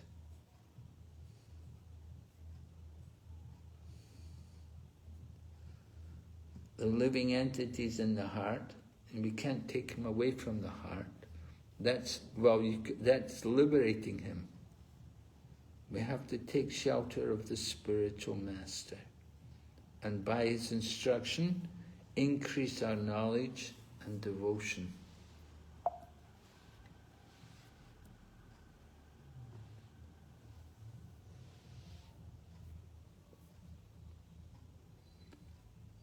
And when we get free of all material desires, liberated from all material qualities, then at that time we'll know the difference between the soul and the super soul. We'll know that the difference between the soul and the super soul is annihilated. This verse is spoken by Sanat Kumar because he's a Jnana Yogi. He had been a Jnana Yogi who came to Bhakti. So he wants to bring other Jnana Yogis to Bhakti. Therefore he's speaking in this way. And he says, when the dream is over, there's no longer a distinction between the dream and the dreamer. It all becomes one. So he's not encouraging impersonalism, but he wants the Jnanis to come to Bhakti. And he gives the example, Prabhupada in the purport gives an example to understand this oneness.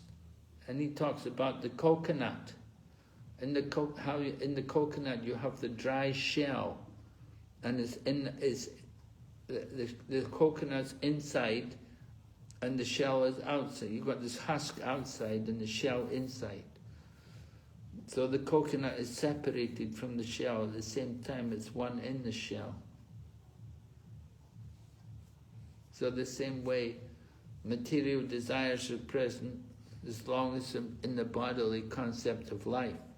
But when we are Krishna conscious, then there's no longer material desire.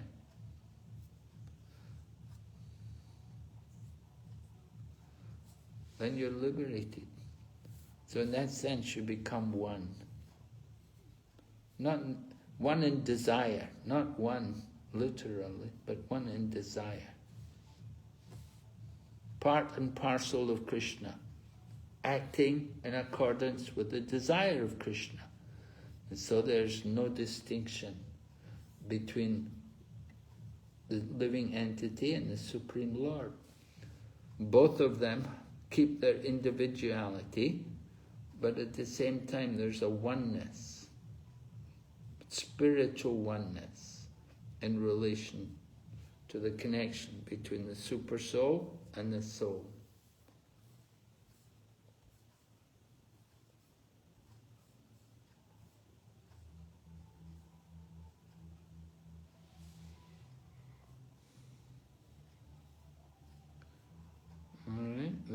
Text 28 talks about renunciation. Prabhupada said there's no question of renouncing anything for the Paramahamsa. One who's Paramahamsa doesn't have to renounce anything because he knows how to use everything in the service of Krishna. So that is real renunciation. Nirbandha Krishna Sambandhe Yukta Vairagya Uchate. Real renunciation is to use everything in the service of Krishna.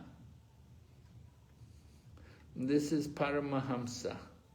They know how, they're not afraid of the material energy because they can spiritualize the material energy by using everything for Krishna.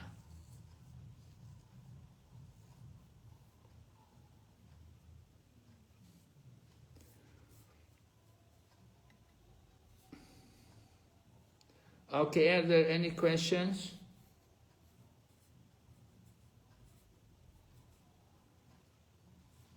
Text 29 is a nice verse, actually. We can finish. Let's do 29 just, and then we'll finish. It's talking about seeing the soul in different, or seeing the reflection on the body on different surfaces. You may see the reflection on the body on water, or on oil, or in a mirror. Now when you see the reflection in on these different surfaces, it will look different, but actually it's the same thing. You're just seeing it reflected in a different way. In the same way, a person sees a difference between himself and others, just as one sees the reflection of the body differently. So we're seeing ourselves, we're thinking of ourselves as being different from others. We're not seeing that we're all spiritual beings, we're all living entities, we're all brothers and sisters. So Krishna consciousness movement is a means of helping all of us to get free of these different designations so that we can come to the spiritual platform. So in this way, the 4 Kumaras are headed by Sanat Kumar. They're instructing Maharaj Prithu about how to come to the transcendental platform. Okay, this is a big chapter. We'll finish it tomorrow night. All right? Are there any questions?